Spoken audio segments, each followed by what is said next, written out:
Heyo! Welcome to Omnidog's Vault on a Tuesday, second Tuesday of the month. That means jamming on comics with Krisis and Freddie. How are you doing, Freddie? Krisis? Everybody? Well. I am very happy to be joining us for our certified no stress hangout. Except for saying stress because we had something we needed to do. But that's okay. I'll forgive you because it still turned out happy in the end. We internet bullied you into reading your books. To be fair, I think it started with me internet bullying you, and then you just internet bullied me back. So I don't know if that's bullying or if that's just love. I don't know. We played the reverse Uno card, as the youth say. We just waited it out. Like, if you look at the chat, it's like Peter says, "Oh, we should do this," and then, "Oh, I have these things. I have this. I have this." And it's like, okay. That's what we love. There's Omni Bo from Down Under. Good to see you. Jaggernaut from the Great White North. Good. Colin, welcome. Necro Comic Con. Oh, good play on the Necro Comic Con. Yeah. Hey guys. Javier's here. Chris is here. Always good to see you. James playing his guitar. Mr. Tex writing, correcting, and then correcting again. So correct my name while you're at it. Oh yeah, he misspelled it. Hello, Jess with one S, Freddie with a Y, and Crushing Krisis. This is a perfect topic. How to pick to next book. Jess, how to pick the next book. Right. Well, we know who's the favorite. Bunks here. I don't think I love this reversal. We, the chat, are supposed to make Jess feel bad about his stacks of shame. This show is not supposed to make me feel... Oh, we, the chat, are supposed to make Jess feel bad about his stacks of shame. This show is not supposed to make me feel my own shame. Now, hang on. That's fair, but I said just attacking your to-be-read pile. Didn't call it stacks of shame. There's no shame. I saved that for Bar. She and I talk about our stacks of shame. This is just your to-be-read pile. And the idea is that you, the viewer, will bring 3 books next to you or in your head or wherever they are, and you tell us what they are, and we'll tell you the next book to read. And before that, during that, after that, somewhere in there, we'll tell you about our own attack of the to-be-read pile that we did. That's what we should have been. It should have been the attack of the to-be-read pile. That would have been clever. We've got to save that one. Oh, attack of the to-be-read pile. And I could be covered in books, like down on the ground, like my to-be-read pile attacked me. Or you could be like Pizza the Hut from Spaceballs, and we could just have Patty very carefully lay books of upper management all over you, and then just be your eyes. I think that would be great. I'm totally up for doing anything like that. I'm happy to. I think I did a video like in 2021 where I was buried in books for the thumbnail with the Minister of Comics, but I don't think it was Attack of the to-be-read pile. Yeah, I was going to suggest something like that, but then I remembered you already did that. Oh no. I'm recycling old Jess ideas. Jess is such a font of imagination. That I can't even come up with something new for Jess. No, I meant like the books like crushing him. Well, that's my gig.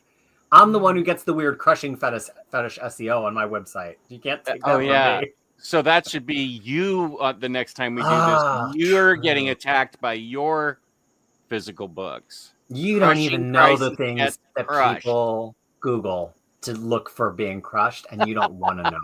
Wow, that came out of left field, really random, and now I don't ever want to go to Google again. So. Well, I know because they come to my website. It's not just me on Google. I see them. I'm like, why is somebody searching so much for? I can't spoil your innocence, Jess. I don't want to let you know what they're searching for crushing. Good heavens. Wow. These are Omnidogs and Omni Kittens. Omnidogs and Omnikittens, I say. Omnidogs and Omnikittens. Yeah, they could be. I like Vaulters though. Is that when they leap over the 2 red pile when it gets too high to enter the room? They become Vaulters? They're vaulting. Omnidogs Vaulters.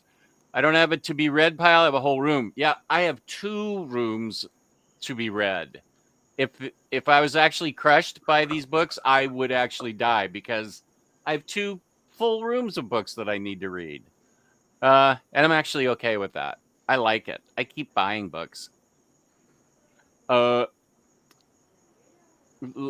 see. Jaggernaut's asking a question in the chat. I don't have anything to add to that, so I don't know the answer to that. Do you have thoughts on that? The way you just said that, Peter. Do you have thoughts on the Diamond bankruptcy? I feel like Bunk actually said some. Was it Bunk in my Discord, my fabulous Discord that has been described as like taking a Xanax? Somebody in a good way though. In a good way, yeah. It's relaxing. Right. I feel like that's why I come on this show, because the Xanax are harder to get here. Well, it sounds like I know what's in my next package to you. And I was telling these guys before that I'm sure whatever I wanted to show is going to be in the other room. And it is, because Freddie and I were going to show some Christmas stuff. Oh, yeah. What the heck? Okay, so I'm already unhitching and I'm going to go look for some. Oh no, unhitching. It's like when the astronaut goes out on the spacewalk, like, make sure he's got air. He's roaming, folks. Roam if you want to, Jess. Good B-52s reference. One of my favorites. Love that album. I do love that song too. Found that thing. Now I'll go into this room that I always go to because every single book seems to be. Remember to look down if there's cats or dogs on the floor. We always need to see the cats of the Omni Vault. Right, that's a good point.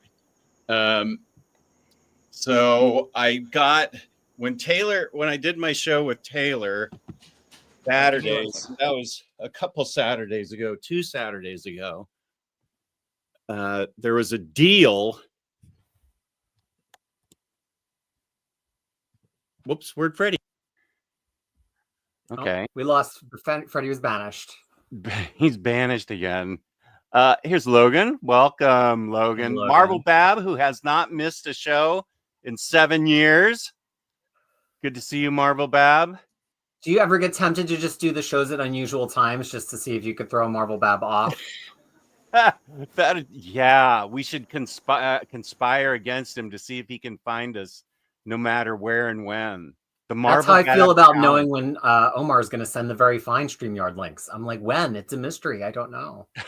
He sends them to you like a minute before the show. I know I threw you off by sending the link 2 hours ahead of time. Jess is just too prepared for me. Well, and you can tell I made the thumbnail because it's not very imaginative. Upper management was out and about. Mm-hmm. Alex, I don't think I have a stack of shame. All the books I buy, I plan to read. Well, yes, correct. But, and that is a noble plan. Mm-hmm. However, this stream is about picking the next book you're going to read, Alex. We're going to try and control your life remotely. Here's Batmanda. How are you doing, Batmanda's Book Cave? Edwin, boy, this week I am late to every live stream. You're not that late. No, you made it. You're okay. Attack of the 50-foot stack of shame. If I could stack mine up, it would be as tall as the house. I mean, you could probably make a house out of the books.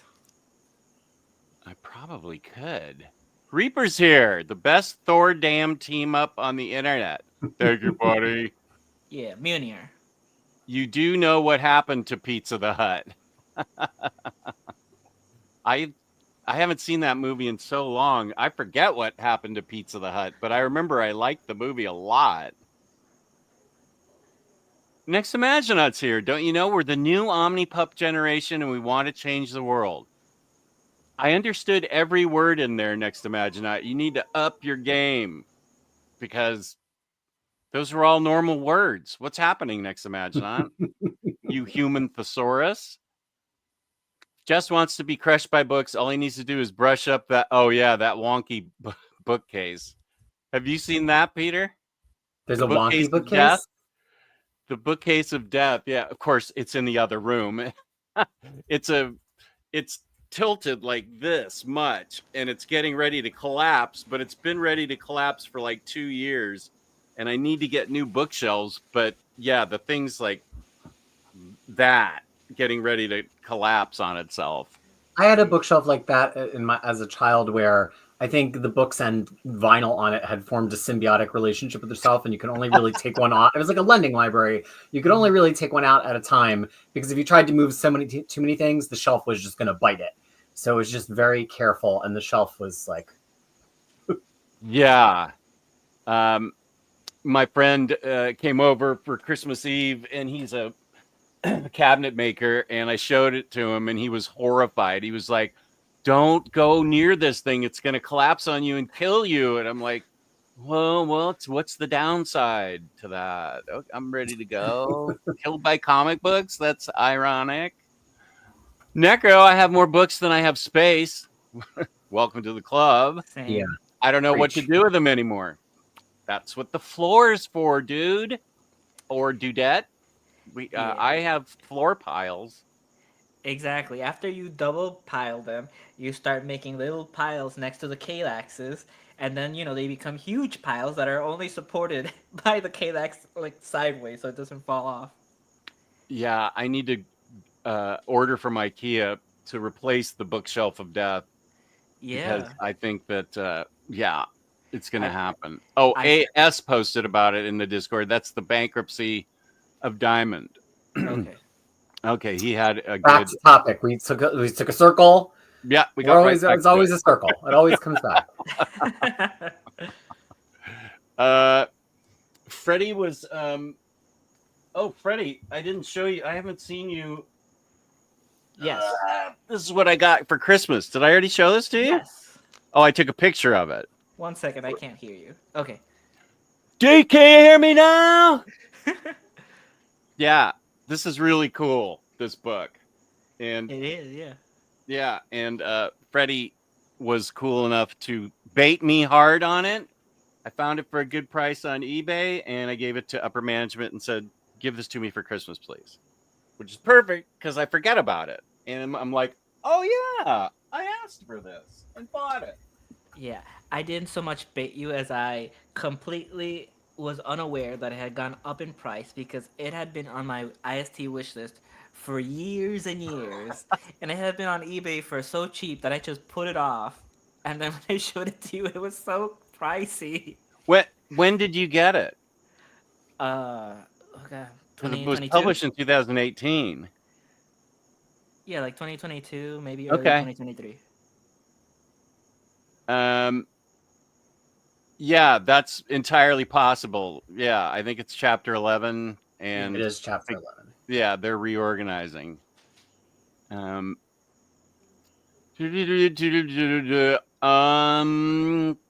Evergreen stream, is there one tomorrow? It's Thursday. Thursday. Don't make me panic like that. I need a day off. I was like, is he doing 2 Evergreens in a row? I have a Kallax of to be read books. Yeah, that sounds about right. Yeah. Mm-hmm. Oh, yeah. This is when we were traveling to the other room.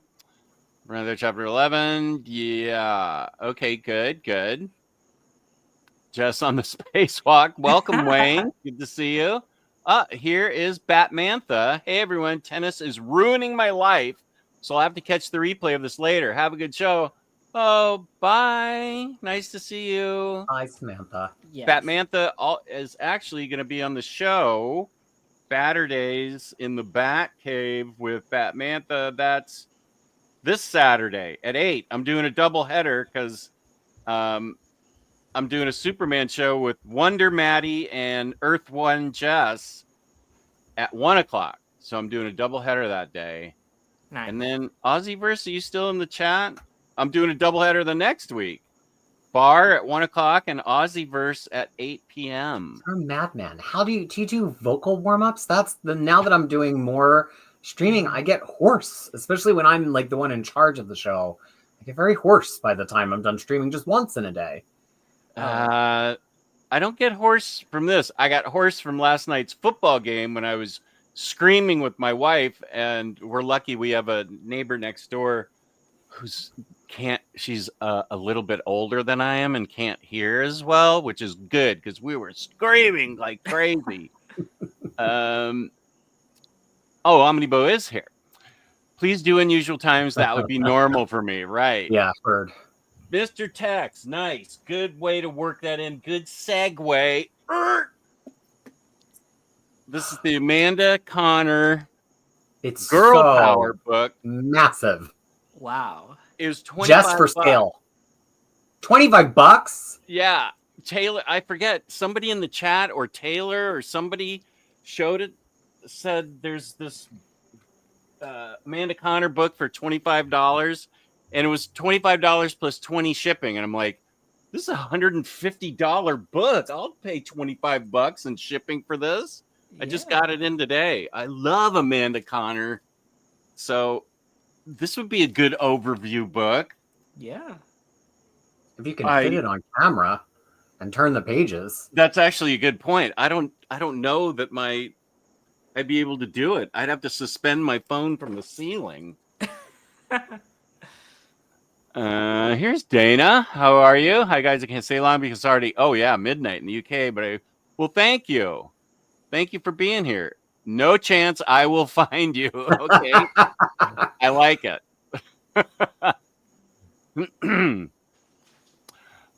Crushing Krisis. By the way, your face tonight, fire emoji. Makeup is on point. Well, Logan has seen many faces of Krisis in the past week, so he certainly has some ones for comparison. The many faces of Krisis. That's a show right there. There's the face I make after I read some of the new X-Men books, and then there's the face I make after I read the books from today. Two totally different faces. Batman is doing well. I read the Batgirls comic run this week and loved it. I have those books, but it spins out of Fear Saga, and I'm not caught up. Batmantha and I were just talking about this, how we're not caught up in Batman. And Batman Eternal broke Samantha, so she stopped reading Western comics, and went to manga. So I don't know that I'm going to get to do a Batman run with Batmantha. Long way of saying I want to read Batgirls, but I need to read Fear Saga first. No, you don't. I tried and it was confusing. Really? Okay, yeah, I believe you. Because it referenced stuff that happened in Fear State Saga or whatever it is. Something I'm really trying to embrace in the new year, it's not a resolution, I don't resolve, I sort of resolve, but not for the new year, is just jumping into stuff again, like having that spinner rack experience. Especially I've been catching up because I've been doing new comic shows on my channel, and to just be like, you know what, this week I read the second to last issue of Red Sonja by Torun Grumbuck. I knew it was the second to last issue. I knew I was going to be confused. You know what? I read it anyway. You don't always have to read the whole everything. So I'm just trying to embrace that. Yeah. It's connected to the need for perfection, right? Which we all love. We love our runs of comics in our bookshelves. But I'm just trying to let go and be like, you know what? Sometimes it's fine to just pick up a random issue of something and decide if you like it. Sometimes that's a better indicator than the number one. It's like how they say about albums, like you have your whole life to write your first album, then you have 18 months to write your second album, which I've heard Chrissy Hynde from the Pretenders say. I don't know if that's originally attributed to her, but I think it's the same way with number ones. I think you have so much time to script your number one. How's your number 5? How's your number 16? I will only politely disagree with that. It's not a hard disagree. It's just a light disagree because of what I chose to read for this show I will tease it. I'm not going to tell you what the title is yet. If I and you just couldn't help yourself. You had to go back. I would have been completely lost had I not gone back. First of all, I'd been meaning to read that original run since 2017 anyway. That's as long as I've owned it. And then, Peter, you didn't tease, but you encouraged me to read this other run. I would have been lost if I hadn't read the original stuff. Which we all have since before another book by that writer that you absolutely adore. The modern book, the other book, yeah, I do adore that book. I love it.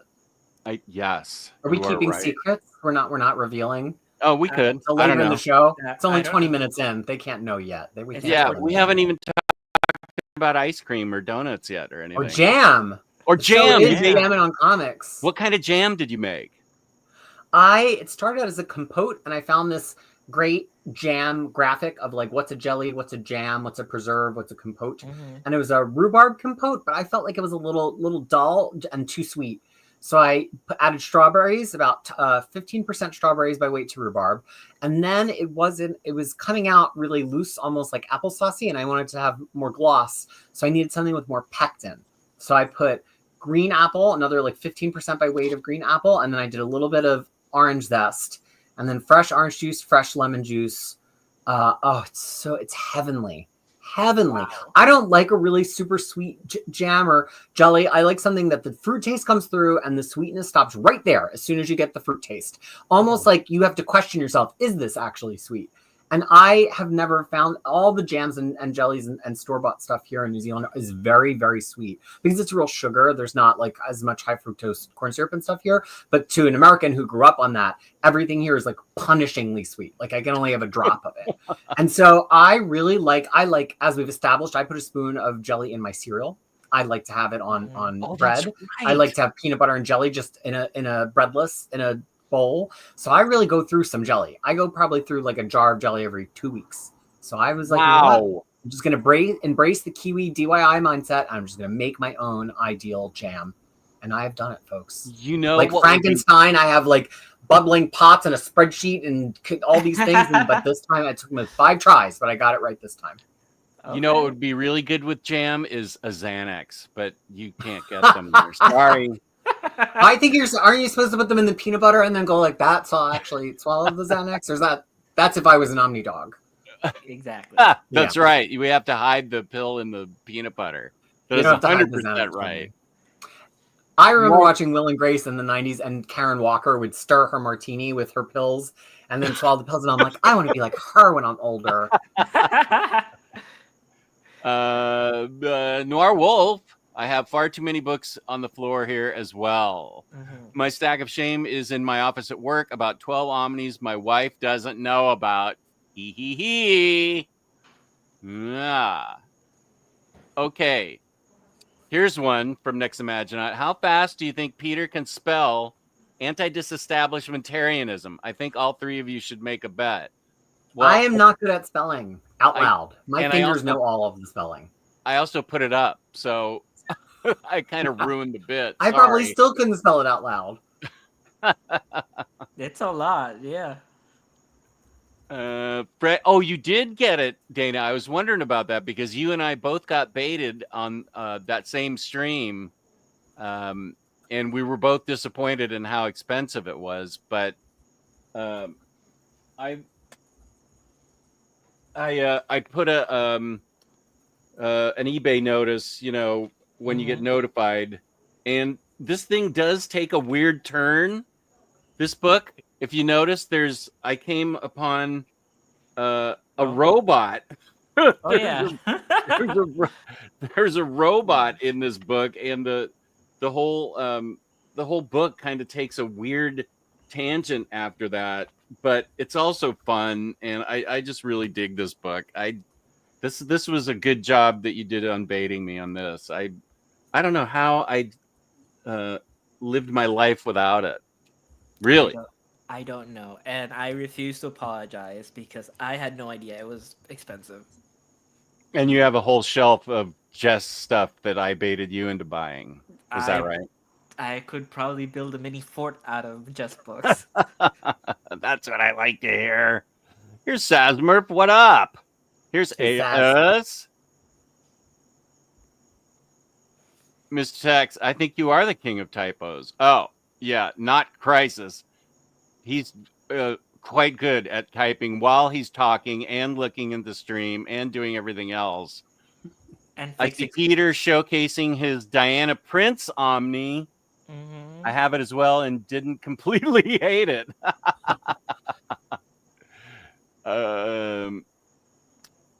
Wayne, is that Diana Prince Wonder Woman Omnibus any good? I've been thinking about getting a copy. Well, I have a soft spot, as do you, Jess, for Bronze Age nonsense.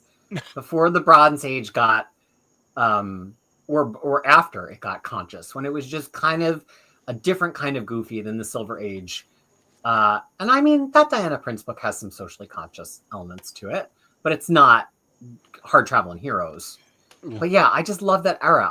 If you give me any comic from 1973, I'm probably going to like it. Yeah, I don't own that one, and part of me, I mean, I didn't. It's been out for, I think it got published in like 2018 or something, and I haven't. I know I would read it and enjoy it, but I remember just it was so not Princess Diana to me. But yeah, it is some nonsense. It's fun nonsense. Oh, here's Elan. How are you doing, buddy? 3 very handsome gentlemen. Oh, thank you. Elan, I've seen you. You're not bad yourself. Exactly. If anyone would know who's handsome. Yeah. As I always say, flattery will get you everywhere with me. So that's same. Yeah. I mean, Elan, I'll highlight you for the rest of the show. It'll be the all Elan show if you keep flattering us like that. We're down one handsome gentleman though, because Freddie is back at home. He's not in his never-ending American road trip anymore. That's right, where he stayed 3 months with his friend. It wasn't 3 months, okay? I bet it seemed like it to them. No, in fact, when I left, his husband didn't want me to go. I extended my stay by a few days. And then when I was leaving at the airport, he was like, don't go, don't go, don't go. And this was in Denver? This was in Denver, yeah. Yeah, so what do you think of the Denver airport? That thing's crazy. It's really big. I didn't have an issue with it. Because I just went straight through, like, you know. But I can imagine if you had, like, if you were stopping, if you had, what's the word, layovers, like, between there, it would be very complicated very quickly because it's ridiculously big. It's so huge and not properly organized. When we visited, my wife and I visited there to see some members of her family. We got our luggage and I said, well, let's get an Uber to go to the house. And we ordered the Uber, and it turns out the Uber stand was like 5 states away, upstairs, downstairs, through a labyrinth. And I'm like, we shouldn't have ordered. That guy's going to leave. And it took us half an hour to get there, and he left. So we had to order another one. Oh, well, that's the thing. I didn't put any luggage through, so I just had carry-on. So that wow, you went for that long only with carry-ons? Well, I packed the most you can pack on one on a case, and then on my backpack, like it was just full of clothes. And so you didn't bring many books back? No, like I literally said, anything that I buy, you're gonna have to send it to me. Adorable Brent Hogan's here. Nice. Good to see you, adorable Brent Hogan. Peter, okay. Peter live every Sunday at 4. I did not have this link in the description. So could you, Peter, stick it in the private chat, and then I could make a link for you and put it in the description? Sure. Thank you. Marcelo's here from Mexico. Something was sweet. Maybe the jam. Was that back when we were talking about jam? Maybe it's the jam. Oh no, it was this book. I co-baited with Taylor. Oh. It was this. Mr. Tex threw it up, and yeah, nicely done, Mr. Tex. I'm extremely pleased.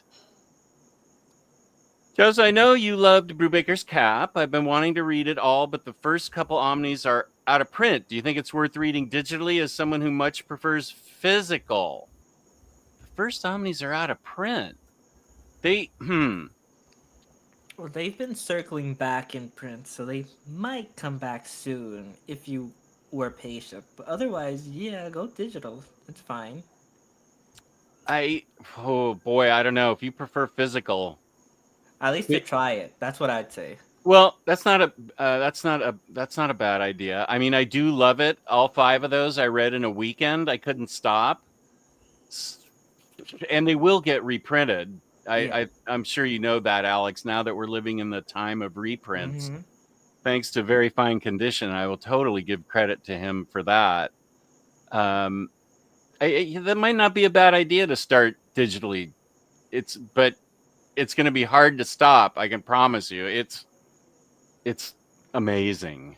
Some people have better self-control issues than us, I will say about that run, which I don't have it in omnibus, but I do think I have the whole thing physical in like premier hardcovers, is I think the first like 25, 50, maybe even like 60 issues, although it does go through some renumbering, are like really, really solid classic, probably will reread. After that, it's good and it's still very bingeable. And when you're reading it, you're like going to be like, yes, give me more, especially because Brubaker doesn't really write decompressed bingeable stuff. Like things happen in each Brubaker issue, it doesn't just fly by. Do I ever need to reread like the last 15 or 20 issues of that run? I don't know about that, but the whole run is good and I very much enjoyed it. But when I think of that part of Brubaker I want to go back and reread, I want to read the first 50 issues and then the Man Out of Time miniseries and then like the Steve Rogers series that restarts after that. That's the part that I want to go back to again and again. Okay. And that's the beauty of comics. You can read them however you want. Yeah, exactly. You could just pick one issue right in the middle and read it. Read the last issue. That anger jest. Did you see the flash of Hulk rage that went across? No, not at all. I was reading your comment in the private chat. I think it's funny. I wasn't angry at all, and yeah, I get it. Yeah. Kid Krisis does that where she reads the last page of a book, and I'm like, why are you spoiling? She goes, well, if I don't like the last page, why would I read it? And I said, you know what? That's a good point. I can't argue with that. Gosh, I couldn't do that. There are a few things I've read the last issue first, like the Remender run of Cap. It's Captain America. Okay. Yeah. Well, then you don't even need to go back because then you're like, great, let's move on. Awesome. Exactly. I moved on to all new Cap. I was like, okay. No, I did eventually read it. It's good. But all his 5 issues of all new Cap were even better. Okay, wait. Reap's asking for help, it looks like. It's still in there. It's been an outside account. Okay, Reap needs a little reassurance. So let's reassure him. He's asking, we're the panel. He'd say chat if it was the chat. us. Okay. We are renovating our kitchen and bathroom. We've put money aside for it. Good. I'm doing most of the construction. Good. But I'm still nervous spending the money as it is in our offset account. Please help ease my mind to use this money for what it was saved for. My partner's fine with it, but I have severe general anxiety. Social 2, help me, Omni-Wan Kenobi. Good job there. You're my only hope. I have social anxiety. Yeah. But that's not what you asked help for. You wanted money help. Well, you saved the money for this. Talk about self-control. Good for you, Reap. You saved the money and are using it exactly what you were saving it for. Not spending it all on comics or toys like a certain Omnidog might have done. Good job. I think that's amazing. Yeah. I talked a little bit about this in the chat, but and Reaper and I talk all the time. Reaper's probably one of the top commenters on Crushing Krisis channel. Mhm. I grew up with poverty brain. It's a part of the Krisis deep lore that I did not have a lot of money at different parts of my youth. And you will always have poverty brain. It's just one of those things, And so I find that I have trouble with a very similar thing to you, where I've saved for something. I have to, right after the stream, go pick up my car from needing a lot of really necessary repair. And I saved for that repair, and I knew how much it would be, and I dropped it off. And the level of anxiety I have that I'm about to take out my debit card and give this money to them is altering my brain right now. But that's because I have poverty brain. And the thing I have to tell myself, and that I've learned over time, is money is not just for future safety. Money can be for comfort now. Comfort now is worth just as much mentally as future safety. So for me to have a safe car with brakes that work as I'm driving Kid Krisis around the very hilly streets and tiny streets of Wellington, that's comfort and safety now. So that was worth it. And I did my job and I saved, and it's not going to make me destitute in the future. And sometimes I have to say that to myself 100 times in a day before I go pick up the car. So sometimes you just have to say to yourself, these reservations, you plan them, they're going to make you happy. Comfort now is worth just as much as future safety. And sometimes you need to tell yourself that. Yeah, that's something that we say a lot, us freelance workers, is, Heard. is, you essentially get what you pay for. And, you pay for comforting your brain, comforting your body, for, if you do things, if you wait longer, it's only going to cost you more money. Because prices go up, and then you need to do even more things to repair it later. I think if you can do it now and you saved up for it, I don't want to say you earned it like as a treat, but you did. Do they New Zealand, do they drive on the opposite side of the road as the US? Yes. What was that like when you moved? Because to me, I mean, everybody knows how much trouble I have with just reading manga because it reads backwards. Risking my life and getting on the other side of the road when you're in on the opposite side of the car. Honestly, that sounds scary to me. Having to readjust. I'll say this. I learned to drive a little bit later in life. So for me, I only had a few years of driving behind me when I got here, which I think really helped me. But the other thing was that I was always pretty fine. The only time it really is hard is when you're in a situation where you're just on autopilot and you're used to doing the right thing. And for me, that's turning out of parking lots. Every time that I've turned onto the wrong side of the street in New Zealand, which probably has only been 3 times in 8 years almost, I've been coming out of a parking lot because it's just you go on autopilot and you don't even think about lanes. But the thing I habitually do wrong is I drive really far to one side because I'm used to the wheel being on the other side and where I'd be centering the car based on being on the wheel on that side. But now I'm on the wheel on this side, but I'm still centering the car that way, if that makes any sense. And I've had people like at car dealerships tell me like, oh, you're not from here, huh? Because people have all sorts of accents here. So you don't always know from an accent. Okay. And I'm like, yeah, what's my tell? And they're like, because you center the car badly in the lane. I'm like, well. Wow. My hat's off to you. That upper and junior management visited England in 2012, and that was upper management rented a car and had no experience, and the roads are tiny there because they're from like the year 100, and they're cobblestone or whatever, and there's roundabouts there, and it sounds like it was terrifying. They had a rough time. Yeah, I hate driving in we have an old San Juan, which is exactly that. It's maintained to look like exactly how it used to be. I hate driving there when I have to work because I always have trouble parking. I've ended up scraping so bad.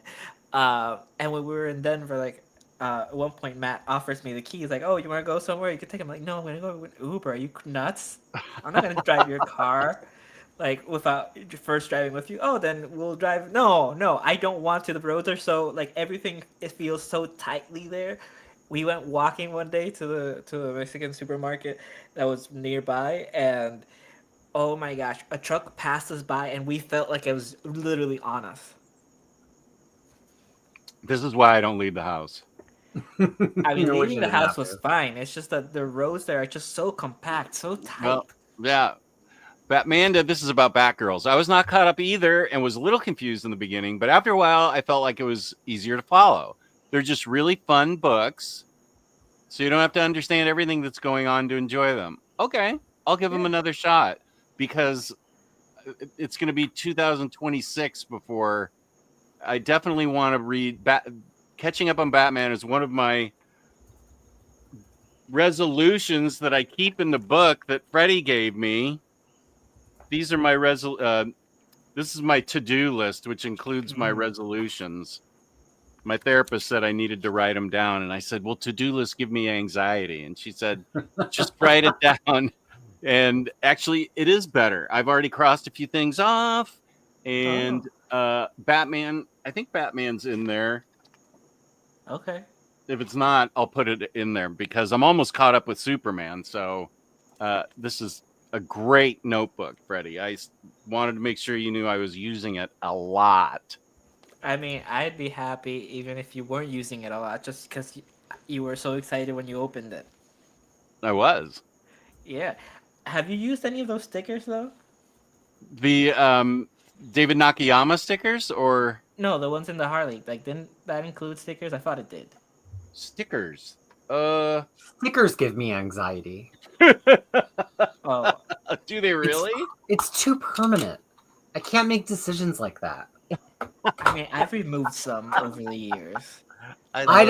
Kid Krisis has this really fun board game called Food Fighters, where you have a food fight and the things that fight are the food. It's so cute. But anyway, Yeah. the point of the story is so that you can mix them up every time. They have little like cling stickers, you know, like the kind that cling on and cling off. They're like almost like and that gives me such joy because they're a sticker that there's no mistake that you can make. It comes right back off. It just comes right back off. Yeah.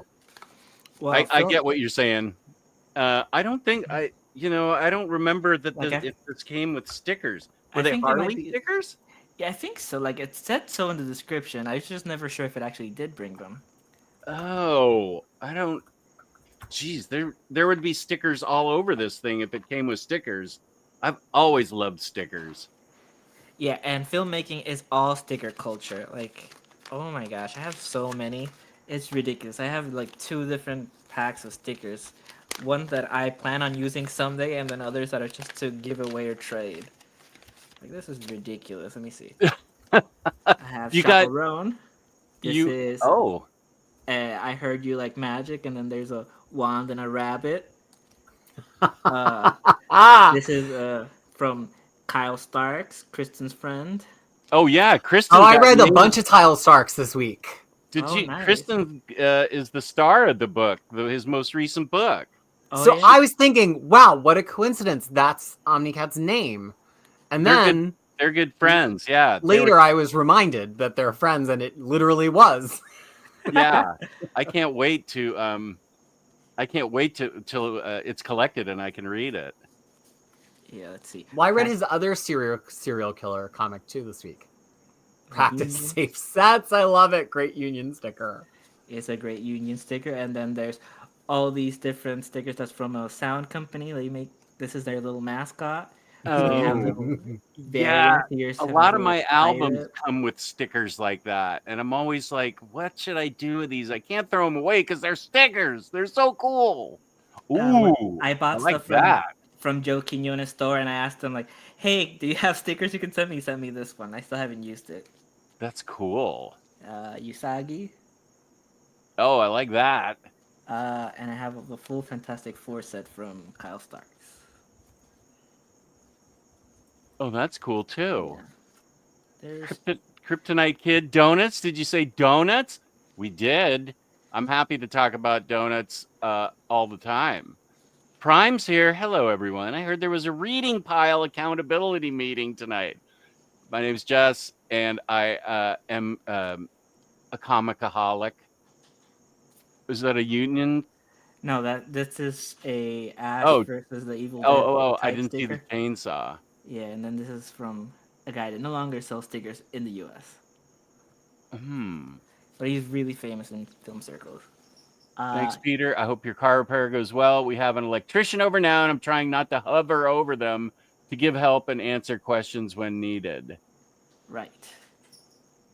I get the spinner rack experience, but back then comics were made to be new reader friendly. I don't think that's the case anymore. Most are designed as multi-part stories, which require we keep up. Well, that just means that the new pick any issue is pick any beginning of an arc, which of course, if in a world of miniseries, I don't usually start a miniseries midway through. But, you know, like a book that's 20 issues deep, like the current run of Superman or whatever, just like if it's going to be the first issue that's going to be in a collection anyway, great place to start. And honestly, I don't mind. I don't know. This is the thing I'm working on for personal growth. Nobody has to agree with me, but I just need to break myself of the habit that reads can only happen when the read is perfect. I was talking about this a little bit on my show the other day, and I think it's a neurodivergence thing. The books have to be in perfect order. They have to be in the perfect format. It has to be the pointed day I was waiting for. The lighting has to be right. I can't be distracted. No, just read the friggin' comic. Life is short. Yeah. So that's if I have anything approaching a resolution this year, it's just like, don't wait for perfection. If there's something you thought looked cool, just read it. You can always go back and read it from the beginning and then appreciate that issue in context when you get to it. I like that. It's hard to do sometimes, but it's true. And then DC trying to trick us to do it easier, because if you look, they put the numbers on the back. They don't have it anywhere on the spine. So, you know, they're trying to trick you into buying it like midway through or near the end. And, you know, it's fine. Like, it's an arc. If you like it, you know, you'll look up like, oh, I'm actually reading issue 22. Let me go back to the first 21st issues. Where are those? I forgot. Hi, Jess and guest. I have 2 guests. Just so you know, Cage. Thank you, though. Oh, phenomenal. Thank you. Yes, everyone, please smash the like button. Or gently caress it. However it works. Yeah. Yeah, you gotta click it, though. Speaking of gently caressing, how, I don't know what made me think about smashing. Your laptop's okay, Peter? Every 18 months, it's like a ritual that I do, that I take a really lovely glass of liquid, possibly a lovely non-alcoholic elixir I've prepared for myself, and I just ritually pour it directly into my Mac laptop. And maybe it's what keeps me so young and succulent. I don't know. We all gotta sacrifice something. Right? Wow. If that's my painting of Dorian Gray, then the laptop will continue to suffer. Yeah, I didn't know. Liquids will continue until my morale improves. Reaper has a comic question. Anyway, back to comics. Besides Kelly Thompson, who should write the next Amazing Spider-Man run? I'm pretty excited for Joe Kelly. Reaper, the beginning of this 8 Deaths of Spider-Man, issue 60 and 61 by Joe Kelly, were some of the best Spider-Man comics I've read in a long time. It made me happy, and that way I want Spider-Man comics to make me. Now, I think it's getting a little belabored now that we're into the middle of it, but it's hard to do like an 8-part arc that also has 0.1 issues and you're trading back and forth with another writer. But I think Joe Kelly writes a very funny... I want somebody who writes Peter Parker. It's got to be funny. It can't just be the same going up against the Sinister Six villains in a disc changer over and over again. And he's got to care about somebody. I think when it gets, I think a mistake, personally, I think Nick Spencer made that I don't think was a mistake in Zeb Wells' run, is that in Spencer's run, I didn't get that he really cared for people. He felt a little brittle towards other people. And I really think Spider-Man, part of the responsibility that comes with great power is the responsibility to like really have sympathy and empathy for others, and that to me needs to be at the center of a good Spider-Man book. Right. Yeah, you like him quippy and thwippy, right? Quippy, thwippy, and caring. I don't actually have an opinion on Spider-Man. I'm happy to hear that Joe Kelly. I figured Joe Kelly would do a good job. I've generally liked his writing a lot. Yeah. So that I'm glad that it's good. Although, who's genuinely funny, who makes me laugh every issue I read by them? The aforementioned Kyle Starks. Kyle Starks I think I read 3 different series from him in the last week. It just was the way my stack lined up. I laughed in every issue, and I am not a laugh out louder generally reading comic books. Yeah. But he's just got a really, I don't mean this in a mean way, but Kyle Starks is who everybody thinks Mark Russell is. Like Kyle Starks like sets up the joke and knocks it down, and sets up the joke and knocks it down. But not just one kind of joke. Like in the Marvel Unleashed, it's like goofy pet jokes. In his serial killer books, it's books about horror movies. In Peacemaker Tries Hard, it's about toxic masculinity. Like he's got really good range, and I think I would really love to see him do like just a Spider-Man miniseries and see what kind of jokes he would come up with, because I think he could really keep the thwipping up. And even his most vile books, vile not in terms of their quality, but like their subject matter, still have heart in them. And so I think Kyle Starks for Spider-Man. My campaign starts today here on Omnidog's Vault. I mean, have you read Dead Winter? No, I haven't read Dead Winter. I read Where Monsters Lie, Dwell, the one where the serial killer neighborhood. And I read that new one that we're talking about. And I read Marvel Unleashed, and I read Peacemaker Tries Hard, and one other thing that I do not recall. So I've read 5 Kyle Starks comic books. They've all been good. Well, I can recommend you a lot more. But Rock Candy Mountain. Rock Candy Mountain's one of his got best. hobo fights. Yes. And which one's the one where good? Kill 'em all. Yeah. Kill 'em all. Assassination's also really good. But yeah, I'd say that Winter's the one that might set him up better for a Spider-Man run, because it has all those elements. It's funny, it's emotional, you feel some stakes at some point. Like you don't know if someone's going to bite it or not. But yes, I also have Kyle Stark's Sinister Six stickers. See? So it's meant to be. He's drawn the villains before. Just think how cute his own variant covers will be. I'm gonna tell Kristen right now that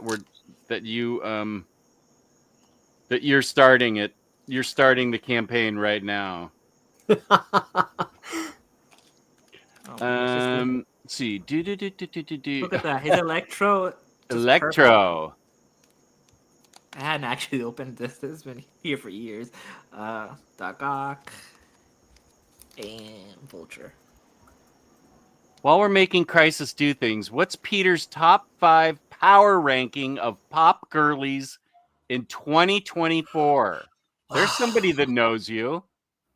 Oh, you know what, Bunk? When I first chatted back to that, I thought you were saying 2025. So that's why I was like, not enough data. I do have a lot of data on not enough 2024. Data. 2024, clearly Chapel Roan, Remy Wolf, which I've talked about on here before. If you haven't heard Remy Wolf's album, absolutely delightful. Next, I'm going to go Rachel Chinoriri. I can't say her last name. Chinoriri. Really, really good, kind of like rock / hyper pop. So what am I at? 3.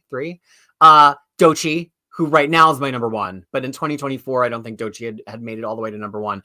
And then I got to throw in something like a little, I don't know. So I gotta think of a number 5. Give me a second. I'll come up with a number 5. No, Sabrina. I mean, her Christmas thing wasn't that good. Orla Gartland is my number 5. Orla Gartland. No, Sabrina, her album, it just gives me a little bit whiplash. Like it's a little bit country, it's a little bit pop. Some of the pop has no structure. It just is a little, I'm not saying it's bad, but it's not, I think I'm into pop albums that are a little bit more holistic. I think that's why I like the Remy Wolf album. The Remy Wolf album is an album from front to back. Like it feels very of a piece. And I think I just like that kind of album better. No, but I think Sabrina has one of those things like just the same as Chapel Roan. I've heard her sing live and I much prefer that. She's a really good singer. Yeah, live, I think her Tiny Desk was so adorable, and her vocals, I think, and of course the engineering on Tiny Desk. You must just go crazy for the sound engineering on Tiny Desk, Freddie. I'm gonna say one thing. I use the microphone from Tiny Desk. They use a Sennheiser 416. This is a really common microphone we use in film. But I have no idea how they get it to sound so good with the music. Because this is definitely not made for that space, and it's not made for music. And it blows my mind that that's their vocal mics, like in rooms that are pretty hot with sound. And it's like, it's for their they just are wizards. Yeah. They really nailed it. We're starting a campaign. pain. Okay. Now I'm back.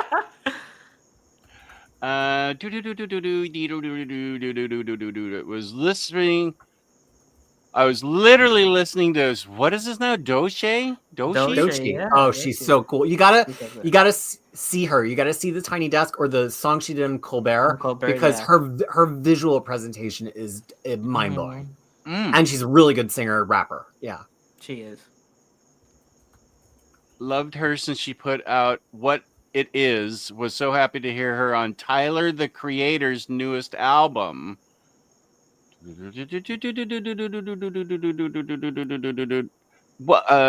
Okay. Kirby in the Bronze Age peaked. Hey, here's Kenny. What up, Kenny? Good to see you. He stayed for 3 weeks plus extra bonus days. Yes, that's accurate. Because they threw me a. It wasn't really much of a going away party because we were playing mini golf with a bunch of people I had never met before. Uh, so Matt's husband worked at a LGBTQ center, and I spent a lot of time in his boss's office. So they decided that we were going to do a gift exchange with them. So they invited a whole bunch of people from the LGBTQ center. I was the token straight guy through my whole like. If there was anyone that was cis and hetero, it was me. There was no one else that met those qualifications. Um, so it was a bunch of people I hadn't met, and then so I met a lot of people, and then afterwards we stayed to exchange gifts. And his boss was super nice. He gave me some stuff. Which do you only associate with super wholesome activities, or are you that wholesome that you turn things wholesome everywhere you go? Sometimes I think Freddie's stories all sound like and I don't mean this in a bad way at all, they sound like episodes of Care Bears.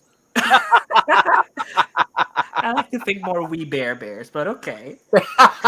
Or maybe Gummy Bears. No, nobody. Dancing here and there and everywhere. Love that. Yeah. We should rank our top TV cartoon theme songs. Loves his former home city of Denver. Best part of the airport is outside the airport, our beloved demonic blue horse state, Blucifer, light up red eyes and all. Oh, yeah. The guy that built the creepy blue horse in front of the Denver airport was from my area. He died while building it, and a leg fell on him. Before or after he died, the leg fell on him? I think he must have died because from the leg fell. That would be maybe they brought the casket for one last moment with the blue horse, and the leg fell on the casket. I don't know. There's that. That Blucifer. I love that it's Blucifer from Punk. Here's Matt. How you doing? Good to see you here. My friend was explaining to me, like, as I was leaving, because when I got there at night, I didn't see anything, so I didn't get to look at the statue in its full brilliance when its eyes are the most light up. I could see them in the morning a little bit, but he was explaining to me that the Denver airport is like one of the biggest conspiracy theorist things ever. There's a whole arc of Department of Truth about it. Yes. Yeah. And it's precisely because of how confusing it is. Denver airport murals are creepy also. Yes, they are. Summoner. Okay. This was half an hour ago, so if you still have your question, I'll answer it. Jacob, welcome. I'm glad you're looking forward to this. This is your first baiting, the Amanda Connor giant book. Good job. I think the early Brubaker issues, I think you're right, Sasmurf, are in modern epics now. That's a legit way to read it too. Yeah, right. Good you point. Need it physical. And that new Marvel Premiere Digest, Marvel's version of the compact comics. Oh, yeah. This happens to me too, Alex. For some reason, I feel when I read digitally, I tend to forget what happens. Same. I think the element of not being able to flip back and being like, what the hell happened before? Definitely. I have. Yeah. That's to speak a little bit of our topic. I was so mad that I couldn't find the first volume. I have no idea where it is because I have I have my books divided in 2 rooms. One of them is everything I haven't read yet, and the other one has everything I've read. And there's a little DC corner, and I couldn't find it with the standard hardcovers. I have no idea. So you own it and you couldn't find it. You don't mean you couldn't find it for sale. No, I do own it because I read it and I know I didn't give it away because I have a list of everything I've ever sent out or given away. Is that the book that I sent you a picture of? Yeah. The one I said, can you please have it for when I talk about it? Oh, you want me to go? Okay, you don't need to show it now. I can wait. Okay, because I mean, we can dip our toes into the topic. Yeah, it's the hour mark. Maybe we could just hint. Maybe we could just tease a little bit what we challenged each other. So here was the concept. Okay, folks, we were joking about our to read piles, at least how I recall it, or somebody on one of the streams was joking about probably Jess's to read pile. And I think I was in the comments and I was like, wouldn't it be funny if we all told each other what to read from our to read piles? So then we got into it in the chat and we all showed each other or described to each other our piles, and we chose for each other because we chose based on books mostly that we knew or reread or we really wanted the other one to react to, which all began because I've been telling Jess since 2017 to read Runaways by Rainbow Rowell, and it's 2025 and I'm tired of it. You know what I'm tired of? You haven't watched Legion yet. Oh my god! Legion, so good. You know what? It's the 3rd season. I'm halfway through the 3rd season. I need to. All I'll say that's fair. That's fair. You won't even want to finish it. The last 2 episodes, you might as well mark them done. Well, I think season 2 is really where it was at. Season 3 is a little I love season 2. I love season 3, but there's a BS thing that's gonna happen, and I kept going through it, but I know you're gonna stop. Me? That's all I'll say. Yes. Okay. That's all I'll say. So you might as well forgetting about it. Yeah. So we actually both picked Runaways for Jess because you've read Runaways too, right, Freddie? I've read Runaways, but mainly I was just like, yeah, hell yeah, why not? You were so excited. I was like, I'm not gonna fight Peter. But then we had to pick for Freddie, and so there's one book that Omnidog and I have read and loved that Freddie has been sitting on and hoarding. Well, I read the first volume. That book is Poison Ivy. Poison Ivy. That doesn't look like the first volume. No, this is the second one because I couldn't find the first one. If you've been following the narrative, he can't find the first volume. The first volume. That's I've read it. I owned it. Picture of. I stored it away where I put all the DC books I've read. It's not there. I don't know. I've gone through that myself, and then I remembered I lost a lot of books to the 2017 flood. Yes. Because I knew that I had Black Widow by Mark Waid, Peter's favorite writer, and Chris Samney. And then I couldn't find it, and everything's unpacked, everything's out, and I realized that and that Gambit run. King of Thieves, I think. Sorry? King of Thieves, I think. Yeah. I lost those both in the flood, and I never replaced them. So I finally replaced them.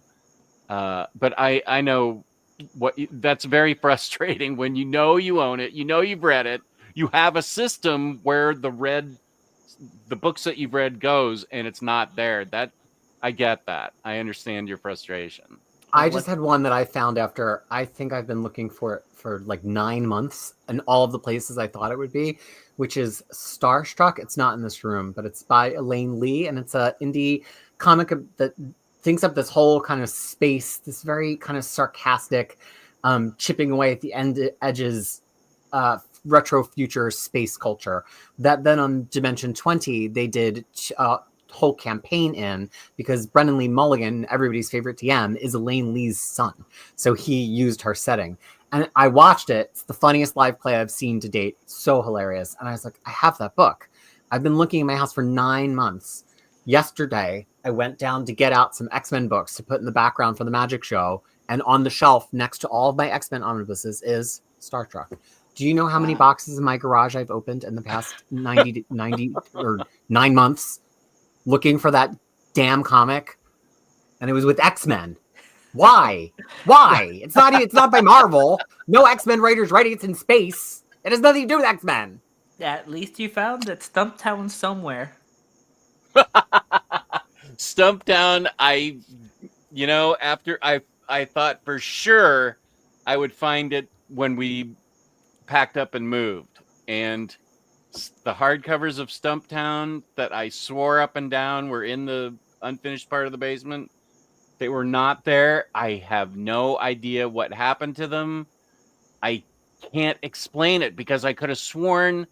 I feel like that was the Minister of Comics, and I started talking about that in the fall, because I kept saying I just saw it this summer in a box with something else, and why would I get rid of the hardcovers of Stumptown? I love that series, and I have no idea what happened to it. Who would I have given it to, and why, or why would I have sold it? And I wonder if I lost that in the flood. But no, the thing is, I could have sworn I saw it in a box. But yeah, Stumptown. That's the worst, when you can visualize it, like you see your hand on it, or you can picture it, and you're like, oh. So I must have had it with other OHCs, and then I was like, oh, this looks interesting. Maybe I'll read it if I put it with X-Men books. But then they're in the other office, and I never see it. That surely was the Krisis brain of 5 years ago. But who knows what that fool was thinking? Oh, I had that issue earlier. I was thinking I got a gift from a friend, and I put it somewhere that I would normally never put things. So it was like, I'm going to keep this safe over here. And then I'm looking for it. I'm like, where did I put it? I know I put it somewhere. But it's not where I typically put things. Why would I not do that? Yeah. You know how many boxes I went through looking for freaking Fakakta's Stumptown? Every single one. And I was just sweating. I went through them and went through them and went through them. Do you ever feel like you're it's like a sale, or you're making an IST order and there's one book you can't find and you go, I could just order it again? I've never actually done it, but I have come very close a couple of times when I've been so flummoxed trying to find something, where I'm like, maybe if I bought a second one, the first one would turn up. I've been convinced that I didn't buy something, and because I usually pre-order trades, and then I buy it, and then months after it's released, it just pops up in my pre-orders, oh, it's finally shipping. I'm like, but no, it's too late.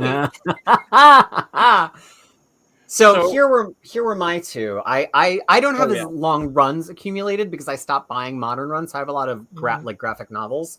So this one, which I've paged through, but I've never sat down and read. So even though Freddie, you haven't read this one, right? No.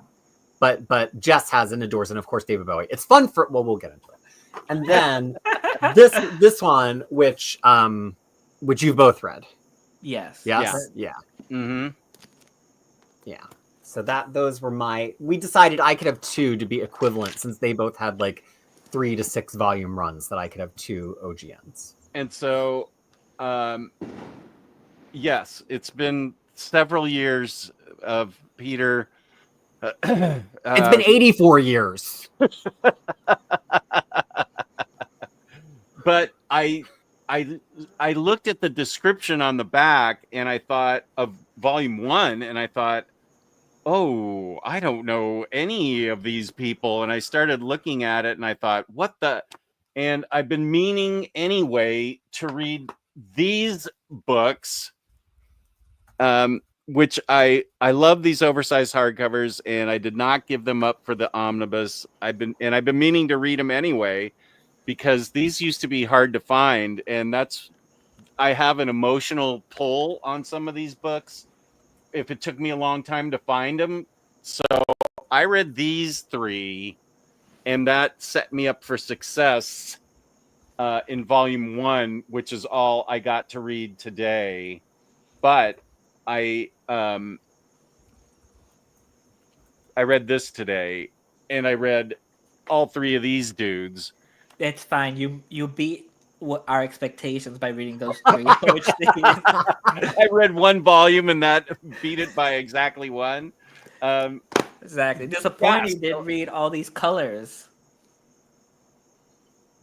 What am I looking at? They're Runaways. Oh, okay. Yeah. So I mean, I'm invested now. I like the characters. I love the characters.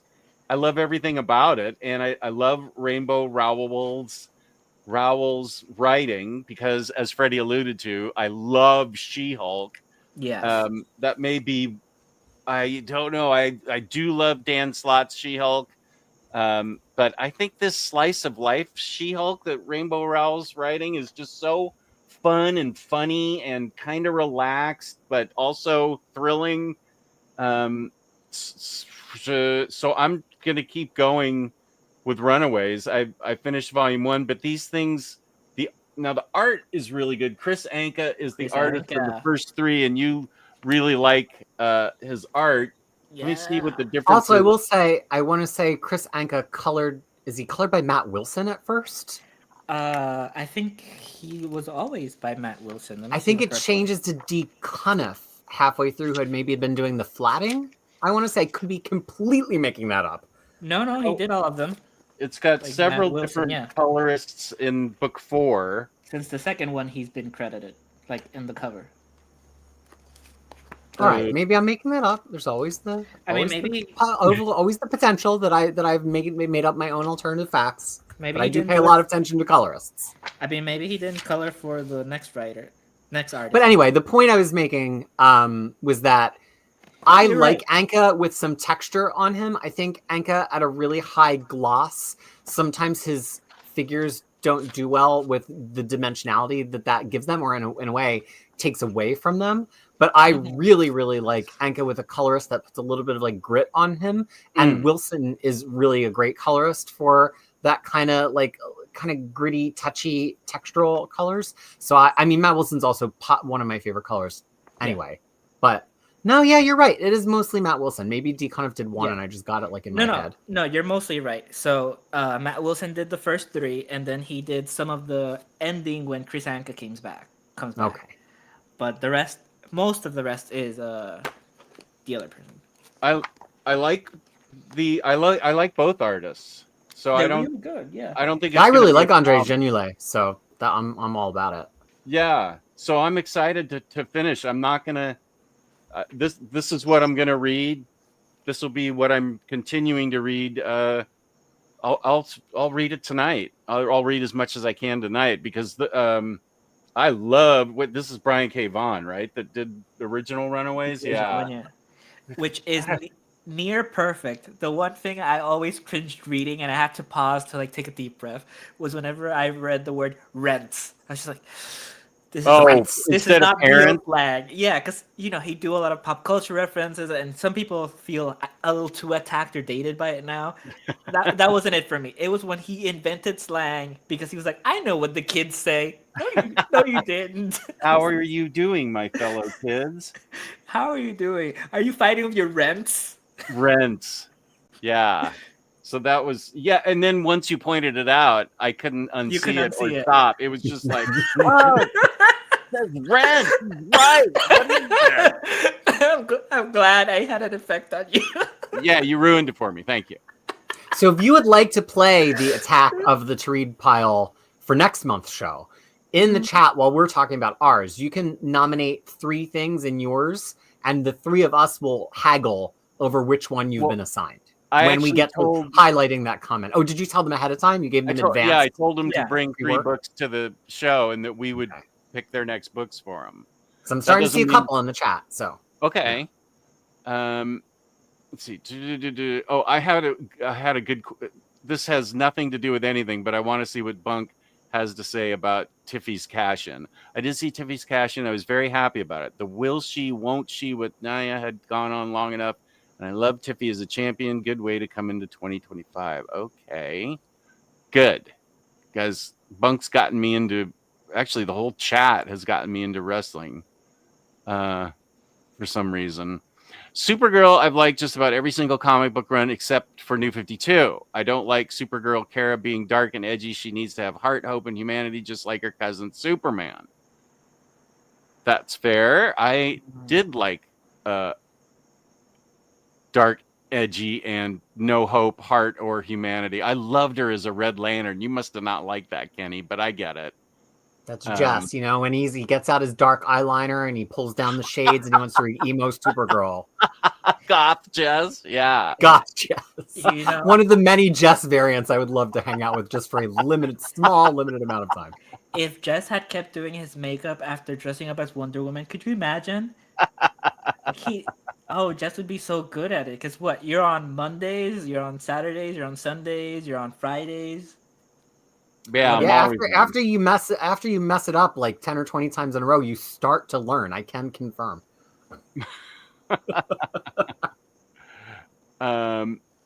Summoner, I saw your question and I don't know how to answer it. I never figured it out. It was how many issues have we all read put together or something? I can answer that. Okay. I thought there was something different. I have a question. Wait a sec.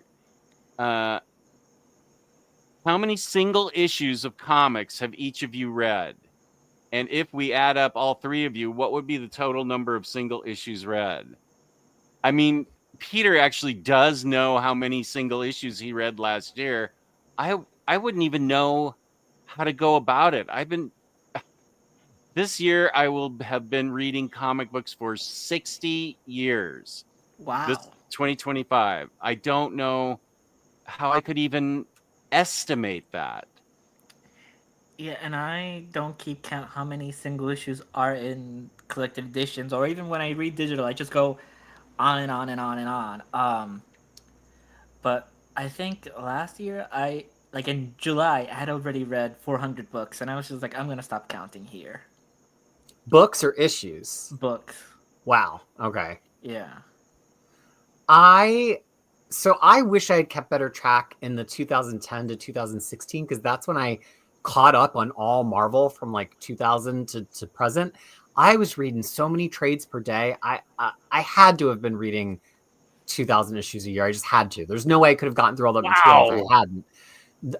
Usually I aim for at least 2,000 issues a year. Since 2017, I have read, actually as of this, I have read exactly 17,000 comics since the beginning of 2017. Wow. Wow. But that's not counting like their effective weight. So when I read a comic that's like an annual and it has 2 stories, I actually count it as 2 in a separate tally. That tally is up to 18,689.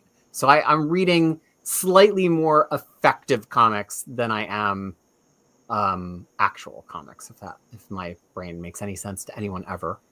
It doesn't. But then here's the complicated question though. What about OGNs and what about stuff like Historia, where every issue is basically like 2 or 3 put together? I used to just guesstimate, but then starting last year, I used page count to give me an approximation, and also I use number of stories in the issue. So I've always got the actual, like, it was a comic, counts as 1, but then I use the page count to estimate how many comics I think it should count, and I actually keep a comparison between the two to see that the scales don't get too out of balance. So right now, actual issues I've read so far this year, 316.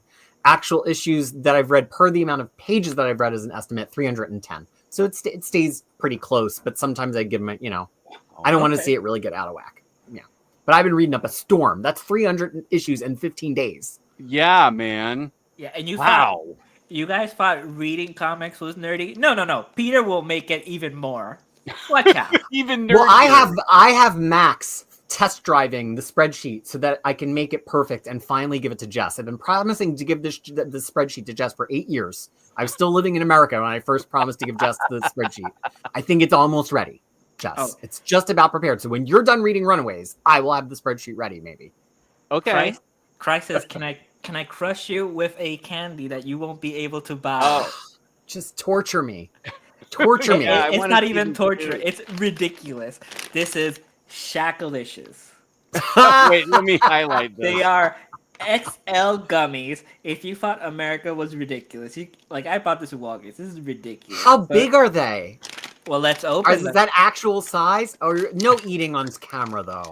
Oh, fine. What? I always eat on camera. You can't really see it. Let me. Wait, you have to hold it next to something for scale. Wait, that's not gonna help. Wait, I'm trying to show you his face. His face. It's a good likeness. It's translucent. No, because I'm putting the light. Yeah. Yeah, no, that's cool. So, That's pretty big. He's about as big as your thumb from the knuckle. Yeah. Yeah. So 'Cause, are they sour? No, but they do sell sours that don't have his face if you feel weird about eating a face. Because my friend, my friend gave this to me and another pal, and then the other one started eating them immediately, and I just started making the dirtiest jokes possible when he started eating them. I'm sorry, it's just so ridiculous. They have a face on them, and I can't. But the sour ones don't have a face; they're just little squares. They're really good though. I love a sour gummy. Let's see. Kryptonite Kid, are you from New Zealand? For some reason, I feel like you might be a Kiwi. Crazy New Zealand drivers, too fast or too slow. True, both. I know. Maybe an Aussie. Aussies love slandering Kiwis. Oh, or is it libel? I always get confused. Beyond Comics, good to see you. He's definitely going to be on the all Kiwi stream that we're having. That was controlled. The date was controlled by Peter's Dungeons and Dragons. Whatever it is, gameplay. That's what I'm looking for. Yeah. Some of these streets in Wellington. The way people take the corners at speed, unimaginable to me. So it sounds like everywhere in the world, everybody's crazy driving. Well.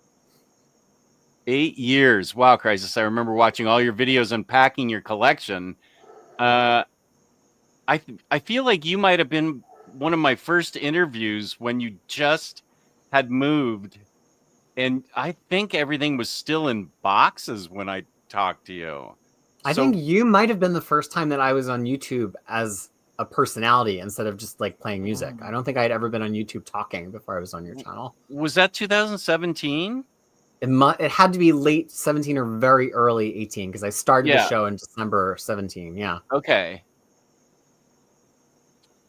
Yes, Krisis. So many one ways. I used to walk everywhere when I lived there. Oh, that's Wellington? Yeah. Oh, and William Lee was, yes, William Lee, welcome. Oh, Necro's from Scotland. Living in Scotland, our roads are barely maintained. I am from here, and driving is still crazy to me. Yeah, Driving in the UK isn't easy. I drove in the US since the 70s, and when I moved to the UK, I needed to take comprehensive driving lessons.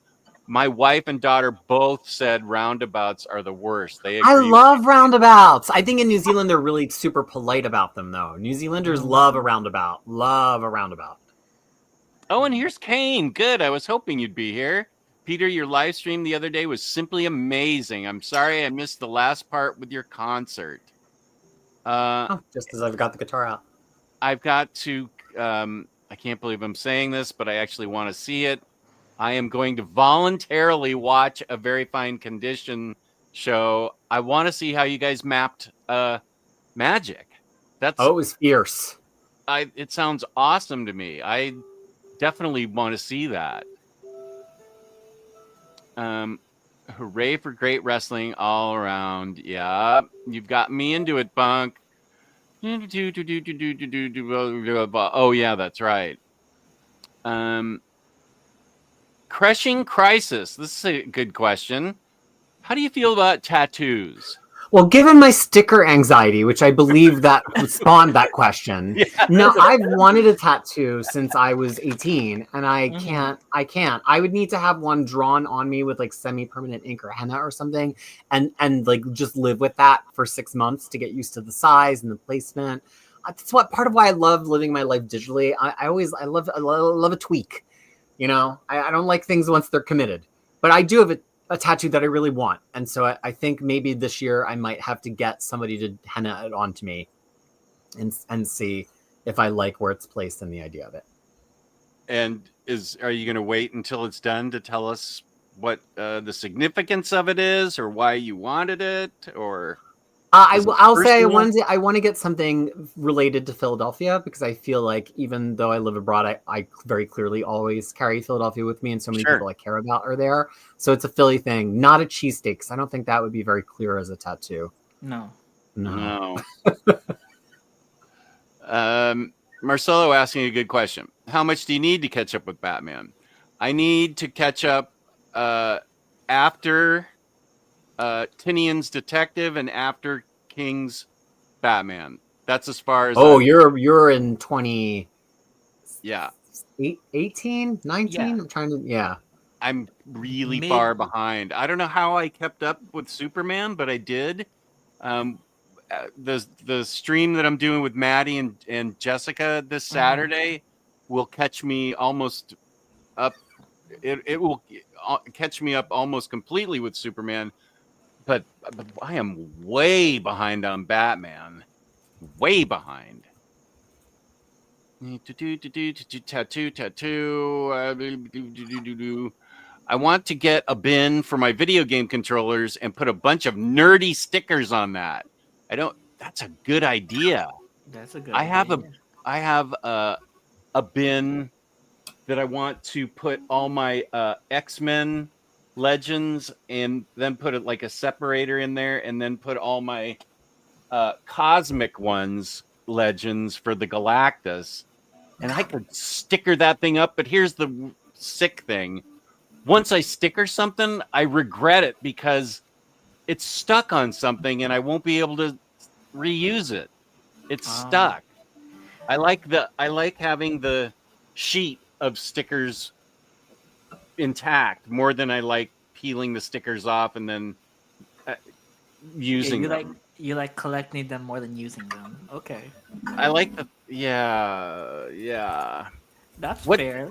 Where are you with the book you got today? Have you opened that? Oh, I haven't opened it yet. You want me to open it? I told you guys how I felt about Runaways. Have you told me how you felt about whatever? Because I want to get to the chats. Okay. If the chat has asked, Peter's more caught up with the chat than I am. Is anybody asking us to pick? Oh yeah, there's been a few. Oh yeah. Okay. Well, I want to get to that. Okay. Yeah, I mean the stream's almost over. I mean, me and Jess talked about maybe doing a little bit more after, like when you leave, if that's okay. If Jess is still up for it, I mean. I see how it is. I mean, I don't want to keep you overtime, Peter. We'll talk, and then I go away, and then we'll have our special. No. It's just I don't think you might be interested in watching a few figures. I think we were just going to talk about enjoy figures, but we made a vow, and that sacred vow was that we were going to attack our to be read pile. So let's get on the show, Freddie. So, so I've read the first volume, and then I just kept on stockpiling like volumes 2, 3, and 4 of Poison Ivy. They are incredible. The art is really good. What I'm still not clear, and maybe it'll be when I read volume 5, is if or find volume 1. No, because it's a future thing. If Marcio Takara is still going to be the main artist, or if Haining is the main artist now. Takara's on the current issues, so I think maybe he went away for like an arc, but he's the vast majority. Okay, so it could also maybe be like a runaway situation where Chris Anka kept popping in every few issues. I love that art on Poison Ivy. It is really a treat. Let me see some non-spoilery art. Wait, let me highlight you. Yeah, show some faces. That artist does great faces. Just the artwork in general. Well, and also Prianto's colors, because I don't think that they do a ton of definition in the faces sometimes, and Prianto goes in with a very deft touch to create dimensionality on the noses, the cheeks. Yeah, you're right. Look at that. I love that art. You're right. That's great use of colors. Yeah, that's what I didn't like so much about Haining. Like, Haining's a fantastic artist, but comparing the faces of Takara and the expressions to what Haining does near the end. Let me see something non-spoilery. Oh, this is too sexy. Okay. Too sexy. Yeah, you see, it doesn't have the same emotion. I feel like I saw a few crying, and like I read a few crying and yelling, and this is supposed to be like an inquisitive thing, and it doesn't really. I see what you're saying. Yeah, he carves the facial features a little bit more. The eyes are a little bit broader instead of the kind of smaller, more expressive eyes. And I think that makes a big difference. And the faces are not as round, but it's just interesting when you're reading a run that has one primary artist and they've done a certain kind of likeness.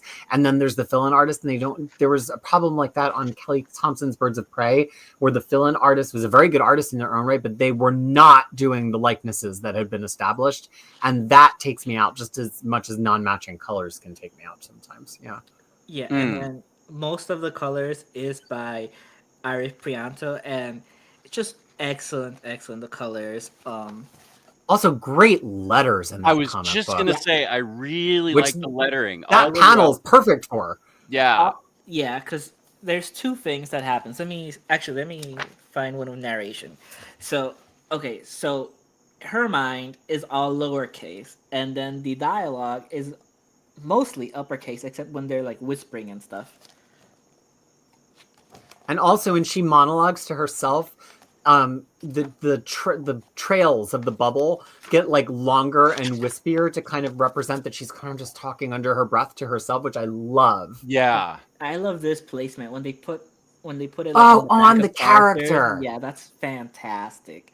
But I don't know if you can see here, like the uppercase when they're talking, except like when she's knocked down or maybe even whispering. But most of her internal monologue, and there's a lot of it. If you don't like internal monologue, then I'm sorry, maybe this isn't the book for you because there's so much of it. I guess, and it's not really like a Bronze Age situation where it's telling you exactly what you're reading. It's something else entirely. I guess if you didn't want to know Poison Ivy's thoughts, or if you wanted to know them after, if you get confused by it, then yeah, I guess those are options. They're not necessarily plot-driven thoughts. And by the way, that letter is Hassan Otsman El Heo, who does a lot of wonderful lettering, often a letterer at Image, and for folks like Kieran Gillen. Although Gillen actually works with cows a lot. That was an incorrect statement.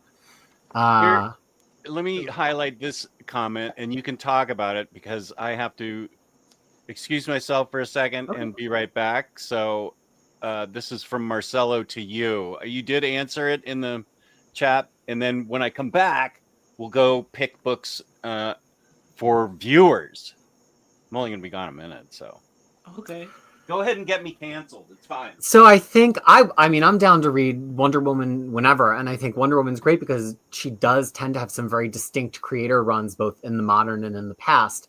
I think if you're asking about the Evergreen show, which was, I think, what we were talking about or hinting at the time, Evergreen show, I think we've hit a challenge where at first we were doing such distinct categories where it was like, pick an omnibus, pick a trade, and that was easy. And then when we got to Deadpool last summer, there's such a mix of Deadpool books, like omnibuses, epics, trades, classics, that people were picking unequal things, or they're picking things that are actually totally equal, but only different by like an issue.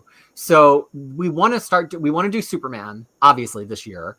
And I really want to do Wonder Woman because it's Wonder Woman. So I think next month we're going to experiment with it's still going to be Evergreen. There's still going to be a fight, but we're going to experiment with having people pick different chunks of thing than they've been picking to try to move towards a place where we could do a Wonder Woman or a Superman, somebody who doesn't have such an established like trade paperback collection or epic collection or something that makes it really easy to pick from them.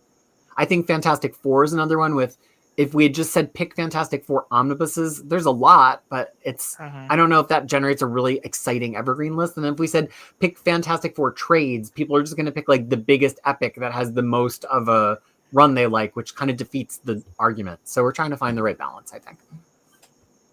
I'd love to talk about Wonder Woman whenever you do. It can be in wherever Doc Elevator agrees. He wants to hear more about Wonder Woman. Yeah, I want to hear Peter's thoughts on Historia. Oh, yeah. What are your thoughts? Oh, okay. Hold on, I'm just answering a question in the chat. So I don't know why I had been so hesitant to read this, and it's a rare, almost unheard of example of me buying something physically before I've read it digitally that's brand new. New comics are not allowed into the house. But I was making an IST order, and I was like, you know what? It's Kelly Sue DeConnick, who I love every time. I don't know if there's a Kelly Sue DeConnick comic I don't love. Bitch Planet, Aquaman, Captain Marvel, all tops of the tops. I haven't read her new book yet, but it's out, I think, next week from Image. So I'll catch up. And then three of my favorite artists, Phil Jimenez, Jean Ha and Nicole Scott. So I was like, great. But I think I would just open it and I would see those first few pages of the Phil Jimenez, which he won the Eisner for. And they're so intensely detailed and busy that I think I had the same reaction that I did to J.H. Williams on Sandman Overture, where I was almost too intimidated to even try. And so then when I started reading it for this week, I was like, well, maybe I'll start in digital so I can really get close on the arcs. That's why I do like to read digital and read. I got about 20 pages in and I realized something Freddie was saying earlier. I wasn't reading. Like nothing was getting absorbed into my brain. And I think that's because the way that all three of these artists, but especially even as lay out the pages, there's so many spreads and the art is so expansive and the word boxes are so relatively far apart that I was just reading one word box and then I was spending so much time on the page that I'd almost forgotten like where the word box caption box was or like what it was about. So then I was like, I'm getting out the book and I'm happy I got out the book also because I'm going slowly blind and the letters were bigger on the double page spreads in the book than I could make them on my screen. I had a very emotional experience reading this. I think because I love Greek mythology. I love Wonder Woman. And this doesn't even get to Wonder Woman. I mean, it's not a Wonder Woman book. It's titled Wonder Woman to sell it. But it's really a reinterpretation of the myth of the birth of the Amazons. And it made me think that recently I know there was a translation of, I want to say, the Odyssey. That was one of the first translations totally done by a woman scholar. And just, it should make a difference, right? But sometimes gender comes with expectation. And some of the choices she made in interpreting the actual translation of the words changed the nature of the story. And I just thought, well, how interesting and that's actually kind of mirrored inside of this at one point, but it's so interesting to have Kelly Sue DeConnick say like, well, this is what the subjugation of the Amazons was. This is what taking Hippolyta's girdle was, and recontextualizing these things that we know had to, right? The subjugation has to happen for the book to happen. The girdle has to happen for the book to happen, but they don't have to happen in the way that other writers have interpreted that in the past. I would say the one that made me the most emotional, though, is the Jean Ha issue. there's something about Jean Ha's art that really draws me into his faces. And he does this wonderful sequence with Artemis where Artemis has got these branches on her crown. But at one point, she just fades into being a tree. And then the horse eats from the tree. And then she turns back into Artemis and laughs. And there's a whole backup feature where Jean Ha talks about how he laid out that page. And just those little moments of beauty made me really emotional. I think the Jean Ha issue is one of the best issues of the comic I've ever read. And I think the Jimenez and the Scott issues are just a hair behind it, just because sometimes the layouts were just so overwhelming. But I think Jean Ha struck the perfect balance between storybook. Jimenez's was very not comic, very storybook. Scott did very standard comic, I think ever so slightly to the detriment. I think Jean Ha in the middle delivered perfection. And I love that you got emotional. I cried. There was some crying. That's what that's what I love about comics is that you can I get emotional too at certain books at certain points. And I mean, that's really a testament to the writing and the art together, put together to draw that emotion out of you. That is just, I love those moments. That's why I love comic books so much, because just to draw that emotion right out of you is amazing. So I apologize to everybody. I'm skipping here because I want to get to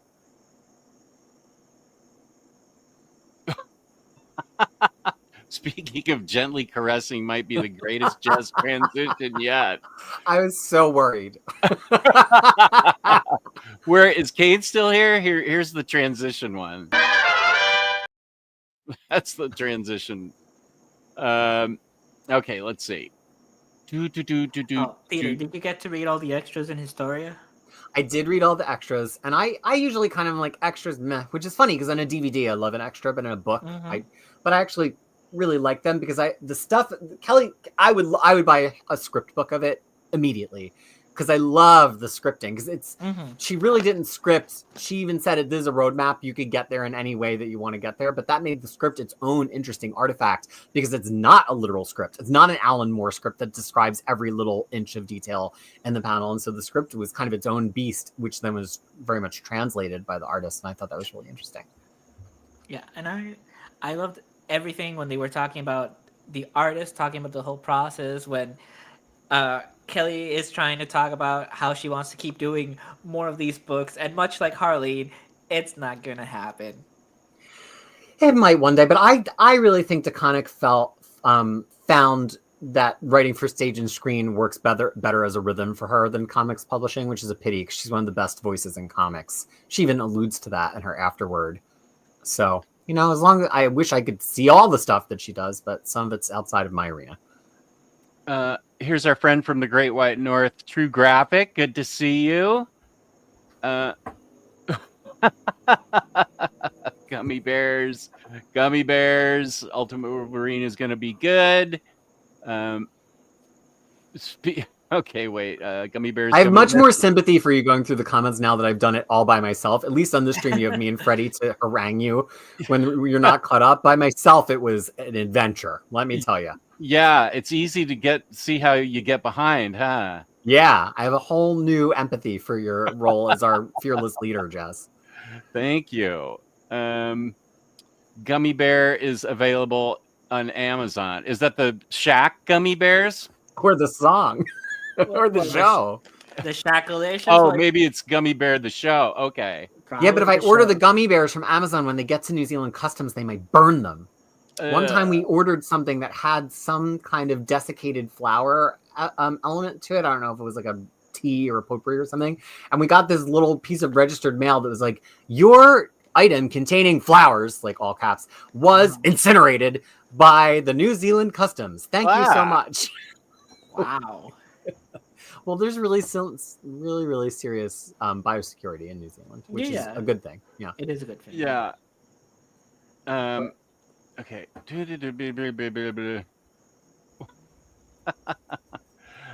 Wait a sec.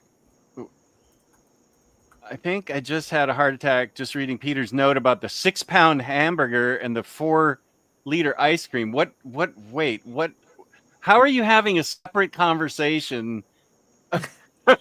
You're talking about comics with us, and then you're talking in the chat about hamburgers and ice cream, and what's happening here? Do you really want to know? Who's Brennan Lee? Is this Brennan Lee Mulligan? So Brennan Lee Mulligan, there's a few really big popular game masters who run live plays online. Two of them that are the most popular, I would say, are Matt Mercer, who does Critical Role, and Brennan Lee Mulligan, who does many of the shows on Dropout TV, which is called Dimension 20. Brennan Lee Mulligan is the son, as established, of Elaine Lee, who did Starstruck. He's also an improv comedian. Recently, there was a new show on Dropout called Gastronauts, very, very funny, where 3 comedians try to ask for the most outlandish dish for 3 professional chefs to make, and it's a cooking competition show. But then the chefs at the end rate the comedians who had the best outlandish dish to ask for. And Brennan Lee Mulligan said, I want heavy food and I want density. I want you to bring me the food that's going to do the most damage. I want food that I look at it and I go, yeah, I'm going to get heavier just by eating that. And somebody made this like super gourmet hamburger helper that they had to weigh it in front of him before he would eat it. And it was 6 pounds, just in like a normal casserole dish, but just all of the meat. It was like ground beef and it had ham on the top, and it had all this grated cheese, and then it had a roux, and then there was the sauce, and it was 6 pounds. And he just sat there the whole episode eating it. And I said, that's how I am with ice cream. If you ever think I'm exaggerating by how much gluttony I have in my soul for ice cream, I could sit here if I was not in my going swimming trying to be a healthy person. I could easily do 4 liters of ice cream during this show. I am the same way with ice cream. I have a very difficult time not just going through every single container in the house if it's in the house. Yeah. Unless it's peppermint. And then, I know one of my top 3 flavors. I know I am not. I'm not a fan, and that's the only ice cream my wife will get because she knows it's safe for me. I won't eat it. It stays Like the forever. frogs who adapt when their skins are poisoned, so nothing Yeah. licks them. That's why she's buying the peppermint ice cream, Jess. Yeah.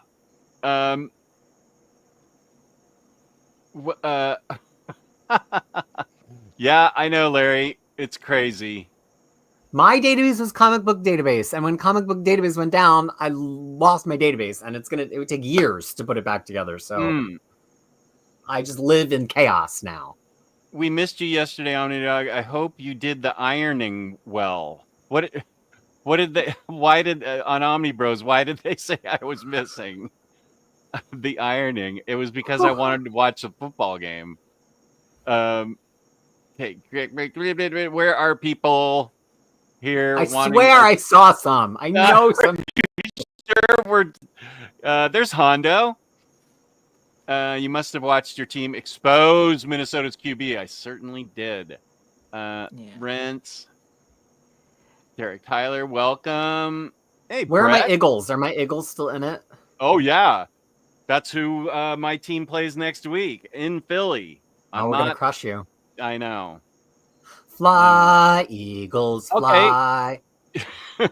Did Jess approve the Map My Ex Omni for Magic? No, but I am going to tune into that. And send some notes, yeah. Yeah, I am very excited for that. Okay, here's Bunk.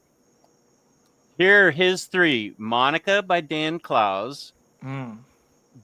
Jelaya by Junie Ba. Land of the Living Gods by Aftershock Studios.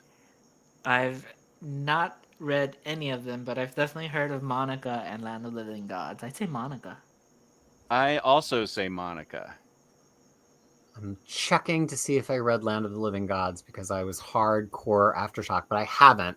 I guess we'll go Monica. I'm bitter about Aftershock. They kind of died off. Like they're not really releasing anything anymore. Yeah, that is weird. And I really like their editorial, the way they did things editorially. I like the way they thought, and so it kind of just makes me sad now. So yeah, okay. Monica. Our choice is Monica. Yeah, I think I've read Junie Ba, like some Junie Ba before. Yeah, Junie Ba, I'm like, fine, not my fave.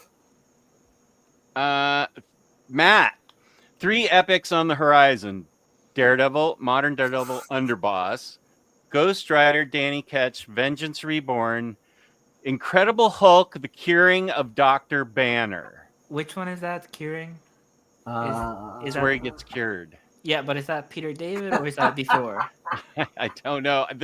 I can't help you on this one. This is going to be mostly. This is the Curing of Dr. Matt Lowe.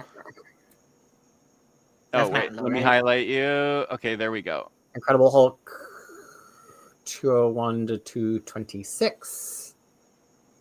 So it's Weinstern and Buscema.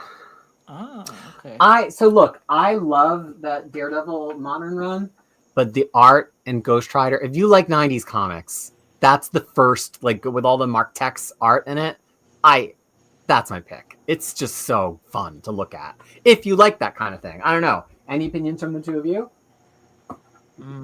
Well, I read Daredevil, so I want to say that. I'm not a big Danny Ketch fan, but I get everybody's love for the character. But I want to say Hulk. So The Curing of Dr. Banner. Whatever. That's just like saying it. Exactly. Whatever Jeff picks. Dr. Banner. Dr. Banner. Dr. Banner. Dr. Banner.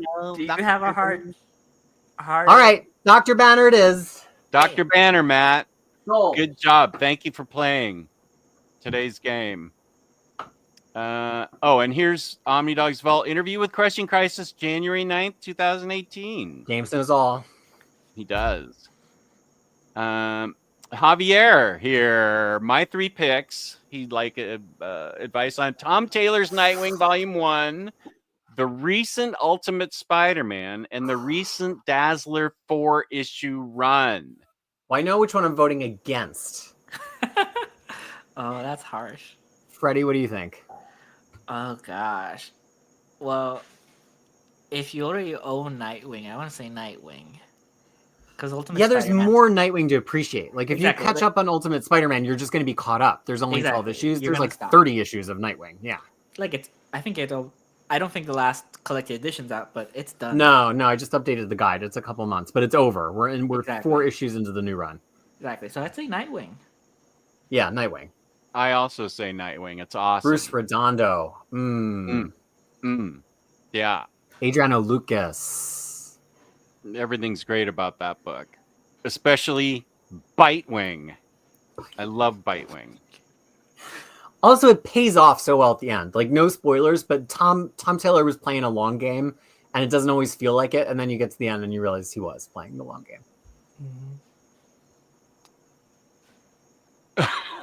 Do any of you have a stopping point? I know Jess says he stopped with the death of Gwen Stacy in Amazing Spider-Man. Well, I stopped living.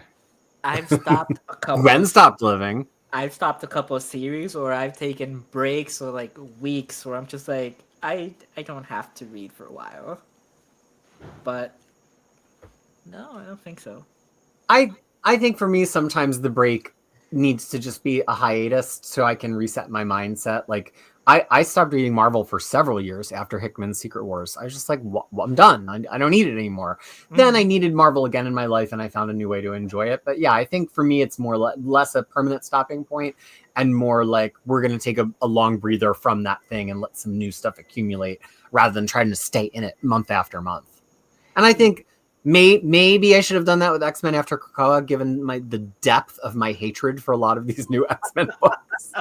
But you know, got to stay up on the Marvel books so I can be a part of the conversation. Well, Right. Bronze Age, late Bronze Age, Justice League of America made me quit comics back in 1970. Wait, how old was I? 1976. And I didn't pick up comics again till Dark Knight Returns in 1985. Which you passed the test to get. 85, 86. Yeah, I had to pass the test to get the freaking book. The guy made me take a Batman trivia game for him to pull it off the shelf, off the wall. Scott Johnson, Hobtown Mystery Stories, Fractures Adventure Man, with I think Rachel Dodson art. Yeah. Or The Good Asian. Good Asian is my vote. I've not read Hobtown Mystery Stories. I'm looking at it now, but I've read the other two. What is I don't know Hobtown Mystery Stories. What is who what where? What's going on with it? It looks like it's maybe a serial of mystery stories, maybe with the same detective who's kind of got a little bit of a Nancy Drew vibe. It looks pretty cool, honestly, now that I'm looking at it. Maybe I do vote for that one. The covers look amazing. Report back to us, Scott. Hobtown Mystery. I'm really into these covers, and I like the interior art a lot. I think Hobtown. I think Jess is going to dig it. Okay, I vote for that too. Because I know you and I have discussed this before, but just lightly, Peter, you liked Good Asian more than I did. I don't like super love it because noir is not my favorite genre, but it's a very good comic book. So Hobtown, Scott, I want to read it now too. Yeah, I think I might read it. This is the danger of us picking for other people. Is they're book pilling us. They're baiting us. Yeah, I had not taken that into consideration. I mean, Jess, it's like you started filling my house with books, and then I started filling yours. So you know, it's a good problem to have. Friends like you and I are to each other. It's a good problem. Like, you know, once you help, this is the problem. Once you help somebody start, they go in different directions, and then they show you those other paths, and you're like, that looks so good. I'm gonna get another fucking Kalax. I still have all my Ewing books set aside when we ever do that Ewing readathon. I still pulled them all out aside. U.S. Agent, whatever else is over there. It's a ton of books. It's a ton of Marvel books, trades. I was gonna ask you, like, Are you still writing those ideas that I have nonstop for shows about the two of us that we just don't do? I have them written down, the ideas, but we Okay. haven't come up with I've come up with recently. some. I just haven't Yeah, texted them to you because we have so much in the backlog. I know. I think that might be in the first part of this notebook. Well, you Ideas saw for my shows. ideas backlog for Very Fine today. Did you actually click it? Oh no, no. I'm going It's to though intense. after this. Yeah, I got caught up in something else. But yeah, I want to check that out, and it's interesting how I actually got pulled into that the the editorial board. I did tell Omar he has no choice that when he does a Spider-Man Evergreen show, I'm gonna be on it. There's no way around it. I'm gonna be on it. Someone's gonna send me the link. Paul, his 3 X Factor by Peter David, Volume 3.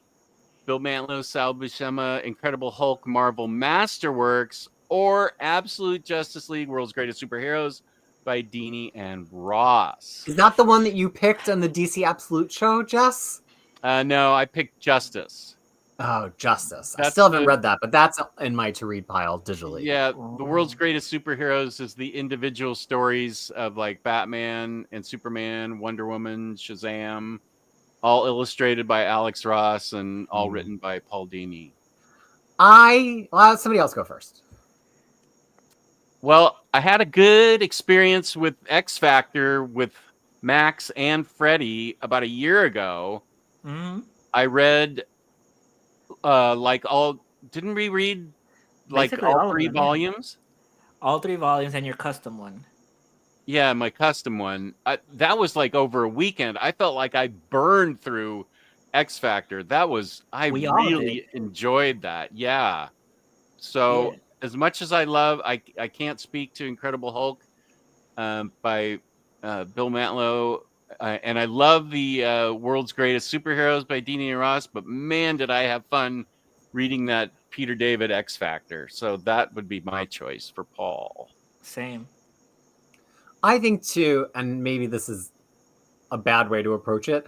I feel like at a point that X Factor run is going to age out a little bit, like the pop culture aspects of it are going to start feeling more dated. I don't know. You guys just read it last year. I feel like the shelf life could be getting a little slimmer. What did you feel like it had aged at all? I mean, it definitely aged, but it's like Runaways or like when I read Fantastic Four by oh gosh Wait. No, it was before Way. By Byrne. Like there's so much old pop culture things, and if I really want to know, I could Google it. But I lived through most of the stuff in X Factor, so Yeah, X Factor's great. don't be intimidated that there are a bunch of huge omnis. They go by really quickly. They're really good. Rising Phoenix. Recommendations for Solomon Grundy. I feel like I just read. I feel like I just read something recently that had Solomon Grundy. It wasn't in Poison Ivy. He was in Poison Ivy. He was in He's great Poison in Ivy. Poison Ivy. Yeah. Okay. That is where I read it. Then I would recommend the Poison Ivy series that Freddie held up because Solomon Grundy's in it and is Volume really 4. well written. Yeah. I will say, if you wanted to watch Solomon Grundy stories, then I would recommend. He has an episode in the Batman and all his episodes in Justice League Unlimited. They will make you feel emotions for Solomon Grundy. Don't watch the Batman Adventures one, even though those are also excellent episodes. The Justice League Unlimited ones, they will make you care about him. You'll never read a book about him, but you'll have the soft spot. Okay, wait, what? Wow, that is a lot of mapping. Okay. I think Brandon did that. It doesn't strike me as my work. Now, I will say I have read some Solomon Grundy, but only like annuals or Halloween stuff. Never like. I had no idea he had. He's been around since 1944. Well, yeah, but I had no idea he had like mini series and stuff. Yeah, I didn't know. Those are not crickets, Mall. Those are well, actually, some of it is cricket, but there's also cookies. So yeah, There's cookies? What? cookies. They are tiny little frogs. Tiny frogs? Are they adorable? Can you lick them? And they're adorable. I don't think I'd suggest licking them. They're super, super, super tiny. Oh. They are a parasite to Hawaii, but they're indigenous here. So There you go. One island's indigenous creature, another island's parasite. Kelly Sue did 3 walkthroughs with the artists on a YouTube show a couple of years ago. That sounds cool. I will stand by Rebel ice cream. It's keto ice cream and it's amazing. And oh yeah, this is the second time you've mentioned that, Kane. So Kane's on the payroll. Kane's in with Big Keto. Oh, they said upper management made you do the ironing. No, I was watching the Vikings Rams game. You felt for me? You felt good for me, I hope. My team won. Who won? The Rams won. Oh, being a Rams fan. Interesting. Whoops. I just hit the... I don't remember. Jess, are you watching Abbott Elementary? I was watching that with junior management, and then we stopped to do a huge Brooklyn Nine-Nine binge, and we've been... she got a job, and so I don't get to see her as much. She was over here a lot when she was out of a job for a whole year, but now she has a job she loves, and we're going to finish Brooklyn Nine-Nine and then go back to Abbott Elementary, which I thought was great. I really, really liked it. And it's so Philly. It is. I wish you were near or actually caught up, because the episode came out this week. Would have been perfect for what's going to happen with the Rams. Go Birds. Oh dear, that's going to throw some snowballs and batteries in the middle. Lots of Eagles fans in the chat. Okay, that's fine. Exactly. That's okay, Kane. I know you're an Eagles fan in any way. Harvey said Monica. We agreed. Darth Twinkie. My 3 to be read: Avengers Undercover, Silver Surfer, The Ultimate Cosmic Experience, New 52 Voodoo. You're deep into the pile. I like it. Yeah, I don't know New 52 Voodoo. Which one's that? I do. One? That's the only one I think I've read, and I really liked it. I don't know that I've read Avengers Undercover. Oh, that's what comes after Arena. Yeah, it's Academy Arena Undercover. Okay, then I definitely have not. Undercover ends kind of abruptly. I still enjoyed it. It's got a good plot, and it kind of brings it full circle to where some of those characters began in Arena. But I think the Ultimate Cosmic Experience is kind of the heavyweight contender in this trio. Okay. Okay. Undercover, but I don't disagree. So the Ultimate Cosmic Experience is what we're recommending to Darth Twinkie. Yeah, and then go back to Undercover, just so you finish that. Like, it's been so long that you probably had that sitting there. Football. Football. Chris, I have library books that I need to read. I decided to choose what should be my next longer read: Walking Dead compendiums, Power Pack omnibuses, or Miles Morales. Oh, I already know what Freddie's going to do. Miles Morales SpiderMan omnibuses. Go read your Miles Morales. Go read your Miles Morales says 1 and 2, and then sell 3. That's my recommendation. I mean, I love Power Pack, but Miles Morales is fun to binge. Power Pack was surprisingly more fun than I thought. Like, Power Pack is dense. It's a read. Yeah, I mean, it starts off super fun and then it gets really dense. Yeah.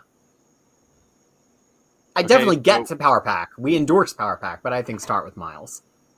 Yeah. I did that overview of X Factor, the original years or whatever it was, and I saw Power Pack for the first time in that, and I thought, this looks pretty fun, these guys. Yeah.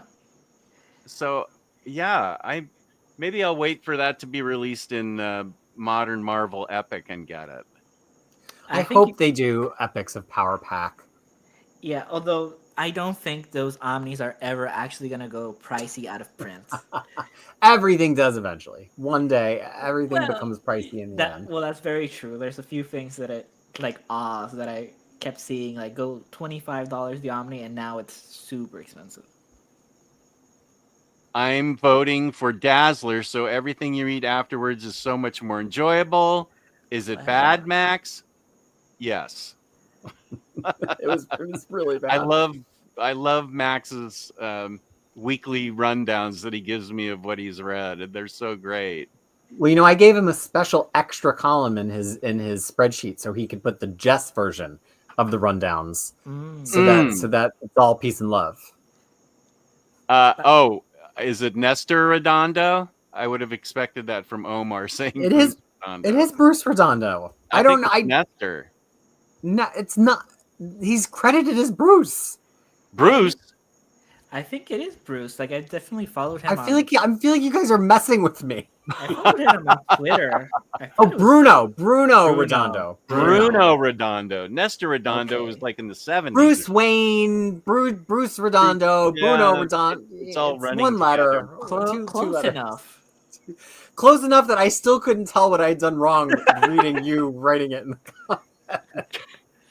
From Grayson to now, we are in the golden age of Nightwing. Minus the head wound era, we conveniently forgot. You know what? Even in the scope of all of that, head wound era is enjoyable because it's like a little break. It's like having sorbet that's flavored like garbage in the middle of your meal between dishes. It makes you appreciate the dishes on either side. Garbage. I bought it. Oh, this is Hobtown Mystery. I bought it blind because it looks so cool. That's the next one then. Yeah, I want to do some research now. Yeah, that's another thing we need to do a little bit more of, some blind reading. I blind read all the time. That's all I do. That's all I do. Yeah, same. Hobtown Mystery is going to be I blind read so much shit this week. I read I think I pulled 40 series this week, and I had to catch up on them. So there's a lot of blindness. But there's a difference, though. Were you always going to read them? Like, were they all Marvel things, DC things? No, I pulled things that I was like, don't make me read this, and I love them. Here's one Jess will love. Mark it. I'll remind you it's collecting. We're only 2 issues in. It's called Welcome to the Maynard. It's from Dark Horse, and it's by James Robinson, and it's drawn in the style of like Tinkerbell from Peter Pan from the 1960s Disney cartoon. So it's a super cutesy, adorable style, like even more Disney than Elsa Tretier. And it's about this young lady who goes to work at this magical hotel in California that only other magic people can see. And everybody there is at least a little bit magic. And it's got this, even though it's set in the modern day, it's just got this very fun, like pop 60s vibe. The art is beautiful. And Robinson can be a little long-winded at times, but this is just so snappy and fun. I'm obsessed with it. And I think because it's got that, like, the Maynard. M-A-Y, Maynard. I feel like because it's got that like 60s pop art quality to it a little bit, and Disney animation, I feel like you would dig it. And magic. I was, Freddie, I was like, kill me. I do not want to read this stupid Dark Horse book by James Robinson, but I said, you know what? When I said I'm going to read every book, I'm going to read every book. Look at her. She's so adorable. Everybody's magic. And they all look like that. They all look like 1960s Disney animation characters. Oh, this looks so good. Now, has this been collected, or have you only No. That's why I said I'll have to give you a reminder like 4 months from now. I read it for my weekly poll show this week, so it's only on issue 2. And I read a couple, just throwing out some blind buys. If you haven't watched my show, I do a minute. I put an actual timer on the screen. If you haven't watched it, I do a minute for each comic, although I'm allowed to go over if Chad is entertained. I have seen Are you entertained? Welcome to the Maynard. Living Hell, I really liked. Parliament of Rooks, which is on Comixology Original, so you could just read it if you have Amazon Prime. I feel like those are the 3 totally blind.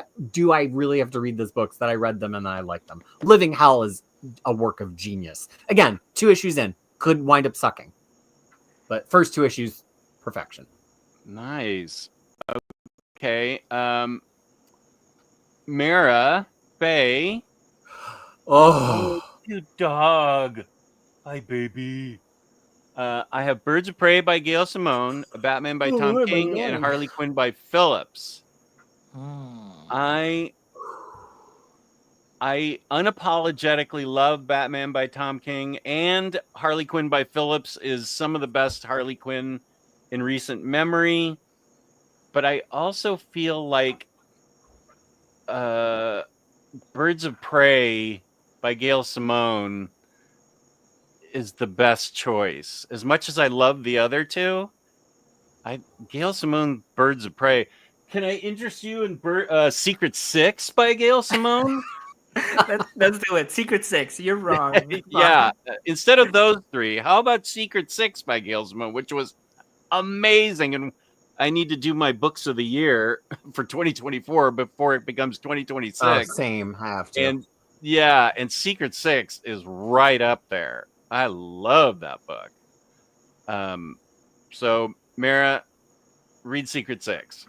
And go out and buy Secret Six, and then you can read one of those 3 books. Exactly. Yeah. Go based on how you feel from Secret Six. Pick one. Or read Birds of Prey, and then if you love Birds of Prey, immediately read Secret Six. There you go. James has a single issue question, and that might be my top 3 issues this week, James. Oh yeah, what's All Along the Watchtower? Oh, Jazz. Question mini. You're gonna really love it. Question All Along the Watchtower. Exactly. Ooh. The question. Yeah, by Alex Segura, who does really great mystery stuff, and it's got Renee Montoya on the Justice League Watchtower satellite. But she's like head of security, and so she's got to deal with all these people, and she's got to deal with Batwoman, Animal Man, Bulleteer, both of the Blue Beetles. Like they're all like on staff. It's really fun, clever, great art. I think maybe Cian Tormey doing the art. I want to say, could be making that up. Really, really good. Storm is the best book in the new X-Men line, but Laura Kinney Wolverine #1 was really so pleasing. In my heart of hearts, I'm going to say Storm because it's the issue where she meets up with Doom, and I love a good Storm and Doom scene. Freddie, are you reading Storm? I'm not reading Storm. I've read Question, and I was collecting those while I was in Denver. So those are things I left behind. They'll get mailed to you at some point. Have to be mailed to you. Yeah. Well, I guess I'm the only one who gets a vote there because nobody else is caught up. And although I love All Along the Watchtower, I think we've all been waiting for Storm #4. Okay, that's good to know. Max is going to sleep finally. Good night, Max. I have to run off to a 16mm screening of John Frankenheimer's Seconds. Thank you all again, hosts. Next Imaginaut does love his movies. Seconds. Nice. I read Justice this week. Such a great DC love letter. Doc Elevator, you are correct. I love Justice. Justice was great. Like, I think you'll dig it, Peter. Now, I've never read Alex Ross digital, so I don't know how that experience compares.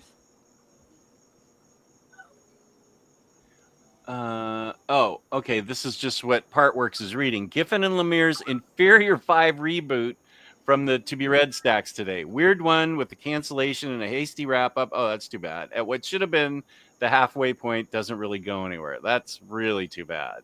I remember the Inferior 5 back from when I was a kid.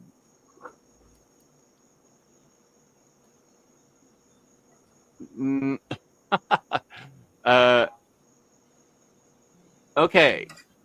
Lars, Cover by Bendis and Mac, Marjorie Finnegan by Ennis, or Monstrous 4-9 by Lou and Takeda. 3 books I don't like, so that's on you two. Monstrous. You don't like Monstrous? What? How do you not like Monstrous? I think it's a great story. Art thing that Takeda does, where every single art has little crosshatches behind it to give the illusion that it's on textured paper, actually makes me physically sick. I can't focus my eyes. It's like a reverse magic eye brown note weird thing for me. Wow. That's fair. Like I've been hearing a lot about that, how some structuring, some art, some, like I was talking about the lettering, like, you know, some people can't keep up with all of it. Yeah. Great story, though. Anyway, so that's you two. I would say monstrous. That's my vote. Yes. Okay. Oh, here's where you heard crickets, but it was really tiny froggies that need to be licked. Well, it could be both, actually. And there's Maul's cats. That's sweet. Here was the DC Omni poll mapping for a Grundy Omni from 1944. This would collect all American comics. What? There's a lot. Showcase 65 G. Oh, Justice League of America 91, 92, Superman 301. Wow. And I can't take credit for that. That was almost certainly Brandon from Near Mint Condition. Okay. Or maybe somebody else. Could have been somebody else. But That's Brandon pretty did a lot of impressive. those great maps. When was that done? For the poll last year. You were on the results show. Okay, yeah. But I know I was on the results show, but I voted too. I don't remember seeing a Maybe you map. should have voted for Grundy, Omnidog. Maybe we would have had a Grundy Omni. I will this year now that I see that. I love when you make the videos about what you're gonna vote for. Yeah, I got that idea from Larry's library, and it was a big hit because not only were people interested in it, but it reminded them to go vote. So the video got a lot of people to vote, which I was really happy with. Okay, I will definitely do Solomon Grundy then this year. Oh my gosh, we're not done yet. No, What the hell? there's so much. Look at all this Solomon Grundy.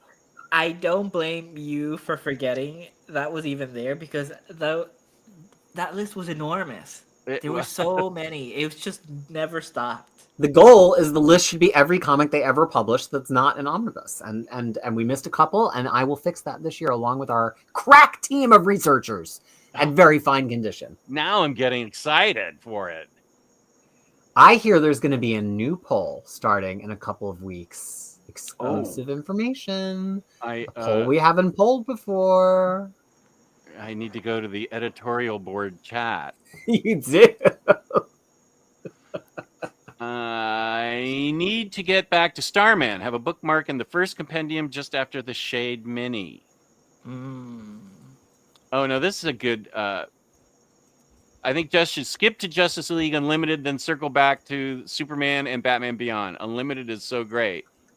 But it goes Justice League 1, Justice League 2, then Justice League Unlimited? Now it goes Justice League Unlimited, and like those are the last two.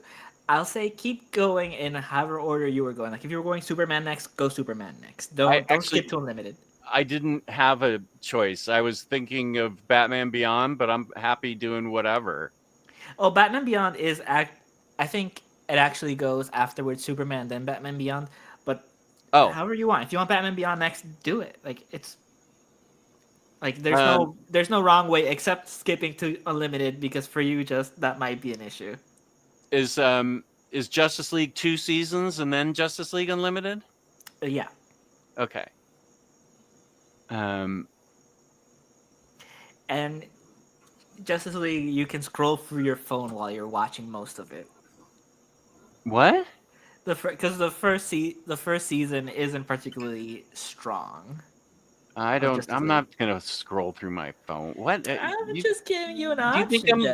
What do you think? Look at this gray hair. You think I'm doing that? A little bit. I think there are other things you could do with your time. Batmanda says, "I know what episodes you're talking about, Freddie. Those are some excellent Hawk Girl episodes as well." Yes. What the Solomon Grundy. Solomon Grundy. Okay. Yeah. Right. Okay. Two characters that probably have never been together in a comic book, but they work so well in the show. Batmanda loves Rebel. I better look for this Rebel ice cream. For research for the show. Yeah. Prime, Amazing Spider-Man Omnibus Volume 4, JSA Compendium, or DC Finest Flash. Ooh, I have that right here. That is some good reading. Oh, that's Justice League. Where's Flash? have that right here. So it's technically the first Silver Age comic, right? Because the Silver Age kicks off with the new Flash in September 1956 with showcase number 4. So I think from a historical perspective, I would say Flash. What would you two say? Silver Age Flash is probably one of my all-time favorite comics. There you go. So I can't not recommend it. It's science fiction-y. Silver Age is actually really readable. It's really fun. Green Lantern is also Silver Age. Green Lantern is science fiction-y, also really readable. Wait, let me look take how good the art is too. Like I haven't really looked through it. That's why I was excited to get it. It's really good. It's like really Infantino art, depending on who his inker, even with whatever inker he had, it was all awesome. Yeah, I've never. I mean, I'm aware of these comics because I've done a Flash guide, but I've never been on the interior of them before. They're really quite gorgeous. Yeah. I'm really excited. This one might have just got bumped up my list. Nice. Okay, so we say DC Finest Flash Prime. I didn't know it was that high on your favorite list, Jess. That's exciting to me. Oh, Flash? Yeah. Yeah. I was on a quest at some point back in the 90s, before omnibuses and collected editions were a thing, to collect every single Silver Age Flash in existence, and I got everything except Showcase 4, which was well, that's out of my price range, no matter what the condition was. So, and then I have it in Omnis, and it's the art drew me in because that Infantino art is just so dynamic and fluid. It feels so modern, even though it's clearly of that era, and it has all the distinctions of Silver Age art, but the lines are just so beautiful. Yeah, and then it has the coolest. I don't know if I can get right to one, but it's got the coolest caption boxes. I can't. A lot of times they would have caption boxes that would turn into a finger pointing to a certain thing you should be paying attention to. Oh, I love when they do that. Yeah. Oh, that's so fun. I should just reread all of this right now. No, because you gotta do Runaways, and I gotta finish Runaways first. Jess, they have a showcase CGC graded 4.5 for just $24,000 on mycomicshop.com. Oh, you have $24,000 for a 4.5 copy of Showcase 4, right? You know, who has money? Let me get my checkbook. Omar should buy it as a gift. Doesn't he have all that Marvel money? Yeah, that's only 10% of his annual salary. Like, how many shows have you been on? Definitely 10% at this point. Yeah, that's a good point, Freddie. I'm getting the shaft. What? Is he not paying you in keys? I thought some people got paid in omnibus and some other people got paid in keys. I bought the 2 Power Pack Omnis as a Krisis commendation. Good use of that commendation. Nice. You never know with me, but it's always honest. It doesn't mean anybody else is going to like it, but it means I liked it for sure. It looked really fun. I love it. Okay, Miles it is, and I only have the first 2. Well, it's not. That sounds like a good thing. You're winning then. I made tea. Oh, she was gone. I'm an Eagles fan for sure. I'm not one of those who get bitter over a loss, more than just angry at the team itself playing poorly, which they should lose if they play poorly. That's rational. So whatever the results of next week's game will be, it will be enjoyable. Nestor Redondo. Oh, that's where I got that name. Sergeant Rock. Yeah. Okay. Bruce. I've done that before. There's definitely another stream where I've said Bruce Redondo, and maybe on Crushing Krisis I wrote Bruce Redondo. I feel like it's not my first time. My buys are based on your blind buys. LOL. I did blind buy the Magic Order. Love that. Thank you. Volume 1 and 2. Good. Oh, you loved it too? That's good. That's good. Probably my favorite Miller book. I agree. And No One's Rose. Now, what's that? That sounds familiar to me. It's your recommendation. No, it wasn't. No one's Rose. No one's. That would be It says great. my buys are based on your but then additionally she blind. I'm done. My brain is done. What now? I was trying to say blind bot, but I was trying to anyway. What is No One's Rose? It's a Vault Comics book from Emily Horn and Zach Thompson. No One's Rose. Not a big Zach Thompson fan. I know some people really dig him. Nothing wrong with him. Just doesn't really hit for me all the time. Peter live every Sunday at 4 p.m. on Crushing Krisis YouTube. That's a point. It's now called Crushing Krisis, and nobody has to try to spell my last name anymore. That era is over. Now, if you know how to get to my website, you know how to get to my YouTube. Trying to simplify and downsize in 2025. So one less name for you all to remember. Mohammed's here. Hello. Pretty sure I missed most of the stream. You did. What's the topic? We challenged ourselves to pull some books from our to be read pile, read them, and then report on them on this stream, which we did. And then we asked viewers what their the top 3 books are in their to be read pile. Give them to us, and we will tell you what to read. Give us your top 3. Like, Mara says we'll always read more Gail Simone. Well, Secret Six is for you then. Bat Kingdo had one a little bit after that. Kane? No, Bat King. Bat Cato, sorry. Bat Cato, where is that? It is a little bit after that. I have to scroll up. Wait, what time? 1 second. I'm searching for it. Welcome to the Maynard is up for pre-order on the Bezos site, July 22nd. There you go. I'm excited for that. And It's she adorable. Nice. Here it is, 10:15. Well, 9:15 for you. 9:15. Okay, wait, why am I going there? Bat Cato, this one? Oh, yeah. Very late. Got the boys to bed. Nice. My main backlog is The Invisibles, Why the Last Man, and I know what Freddie's going to recommend. My Howard the Duck comedy.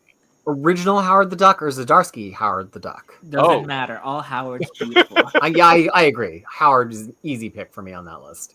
I think so too. Same with me. I love Howard the Duck. Well, that was simple. That was easy. Yeah. Let's see. Rosie just got in and glad to see you're still here. Thanks for the content. I look forward to listening to this tomorrow. Nice. Thank you for listening. Thank you for being here, Rosie. Edwin also had one at 9:16. Just a sec. There's one question that I think you guys can answer for Shashi. Can you guys compare the Captain Marvel run by Kelly Sue versus Kelly Thompson? Contrast and compare. Here's the thing. Kelly Sue has 2 different runs that are completely different. There's the first one that's a bit more action on Earth, and then there's the second one which is more adventure in space. And a mix of both of them is what you get with Kelly Thompson. Kelly Thompson also co-wrote the last 5 issues of Kelly Sue the Comics run, which is a Secret Wars tie-in. So if you really want a flavor of what both of them are like, I'd suggest starting there because it's non-canonical. I would say that if I have to contrast them, that Kelly Sue's Captain Marvel is much more about voice over concepts. The stories are fine. Carol's voice is great. I think it really establishes the modern voice of Carol that many writers have a lot of trouble getting. I think Kelly Thompson took a little while to settle into the voice of Carol. She sounded a little samey to other Kelly Thompson comics at first. I think the voice is amazing and it gets there. However, Kelly Thompson just had so many great ideas for Carol. It just stopped so often. Carol comic books just seemed like the same. It's like, a rogue story, a binary story, old Captain Marvel villain story. And Kelly Thompson touched on those, but I can think of so many Kelly Thompson arcs that were just not the same Captain Marvel arcs that we've been getting since she was Miss Marvel. So if I had to contrast, I would say Kelly Sue DeConnick voice, Kelly Thompson concepts. Yeah. Kelly Sue definitely also in her second run, she gave what is the current Carol voice. Like that's who Carol is from then on forward. Yeah, I agree. But Kelly Thompson also does more arcs, like whereas Kelly Sue DeConnick, it all feels like you're going through one epic. Those 17 first issues is one story, and then those I don't remember how much the other one lasted, like 15 issues or something. Yeah, it's like that's 17 and 15. Yeah. Yeah, that's a whole other like one continuous story, like with maybe like one shot in between. Whereas Kelly Thompson would do an arc. Also, I think generally the art on Kelly Thompson's is much stronger. Yeah, it's more. Well, there is David Lopez on. There's some good art on Kelly Sue DeConnick's. They but I think have different. Overall, I think the first run is much more pencily, and the second arc is Lopez, who's just freaking fantastic. Yeah, strong in both. All right, y'all. I gotta start wrapping. Okay, if I wasn't forced to buy every book with question in it. Okay, I love it. But I'm not as big of a DC fan as a Marvel fan. So DC can sometimes get away with stupid bullshit with me. Where to me it's new. We're just like people like the current X-Men comics. And I'm like, are you smoking drugs? Why do you like them? But that's because like I've read every X-Men comic, and so to me, I'm just like, whoa. But that's I'm DC. I'm more like, ooh, this is new, and you're like, no, it's not. Us grizzled veterans have seen the question do this before. Back in the aughts. Well, before Krisis leaves, I wanted to tell him. Oh yeah, the mimetic shirt. I saw your mimetic shirt mocking me. Thank you. Cool. Mocking you. More Tinian shirts. I'm gonna keep buying Tinian shirts. I just finally caught up on Nice House by the Lake and Nice House on the Sea. The ending of Nice House by the Lake destroyed my brain. I was like, I just totally laid out by it. So now I'm like, I have to read by the Sea issue by issue because I'm so hooked. I think it's James Tynion's best book. Oh, I still. And I think I've read almost all of them. I never read all of the Woods, but I've read almost all of James Tynion's stuff. Wait, which one have you read? Edwin got Deathstroke the Terminator by Wolfman. Love it. Yeah, DC Marvel the Amalgam Age, and What If Into the Multiverse. I know what I would say. What would you say, Jess? I would probably say Deathstroke. Yeah, okay. I would say Deathstroke. Yeah, Deathstroke. All good, all very fun. DC versus Marvel just put a smile on your face, all those amalgam books. It does. And mauling me here. Jess is already in 2026 with his memory forgetting everything that happened in 2024. Not wrong. Not wrong. Matt, I'm so glad we were able to help you in any way we could, Matt. Maybe VFC's poll worked because I voted for Otts, Green Arrow, and Jonah Hex. And isn't Warlord getting an omnibus too? Warlord did really well on the poll. Yeah. This show needs more likes and viewers. Yes. Thank you, Reaper. Yeah. So I got something today that I made just pre-order for a Kickstart to Kickstart. Yeah, you totally love a Kickstarter. I did. I'm waiting for one right now. What is it? Show us. I shamelessly did, I'll admit, because I didn't want to get it by myself. I wanted somebody to fall with me. And you got yours before I did, so... I did. I really thought it wasn't going to come. Because this is what I was telling you, Peter. Media mail's so weird. Like, sometimes I'll get it, like, super quick, and sometimes it'll take forever. Or you could be like me and pay $100 to get it really quick. And that's your only option. I'm not gonna do that. But look, Clover Press. Yeah, our buddy Curtis. Oh, Curtis. Did Curtis edit that one? He did. He sent me a few emails. He actually answered one of my questions on the Kickstarter. So he gave me a free card, or Or maybe it was something included. I don't I think know. it comes with a card. Okay. I like to think that Curtis put that in there Okay, Curtis personally. put He it in drove there to Clover specifically for Press you. Exactly, he unpacked did. that box for Here are you. the stickers that he made me upgrade to. These are He stickers. put gentle little Canadian kisses on everything for you special, Freddie. And then here is the book itself. Oh, Oh, that is beautiful. it really is. Oh, Yeah, that's great. Am I holding Art it of right Russell now? Dowderman. Russell So Dowderman. nice. Oh, got so many yawns today. What is wrong with Yeah, me? Yawns. That's okay. Is it slipcased? It is. You could pre-order it with the slipcase. Without the slipcase, I did with.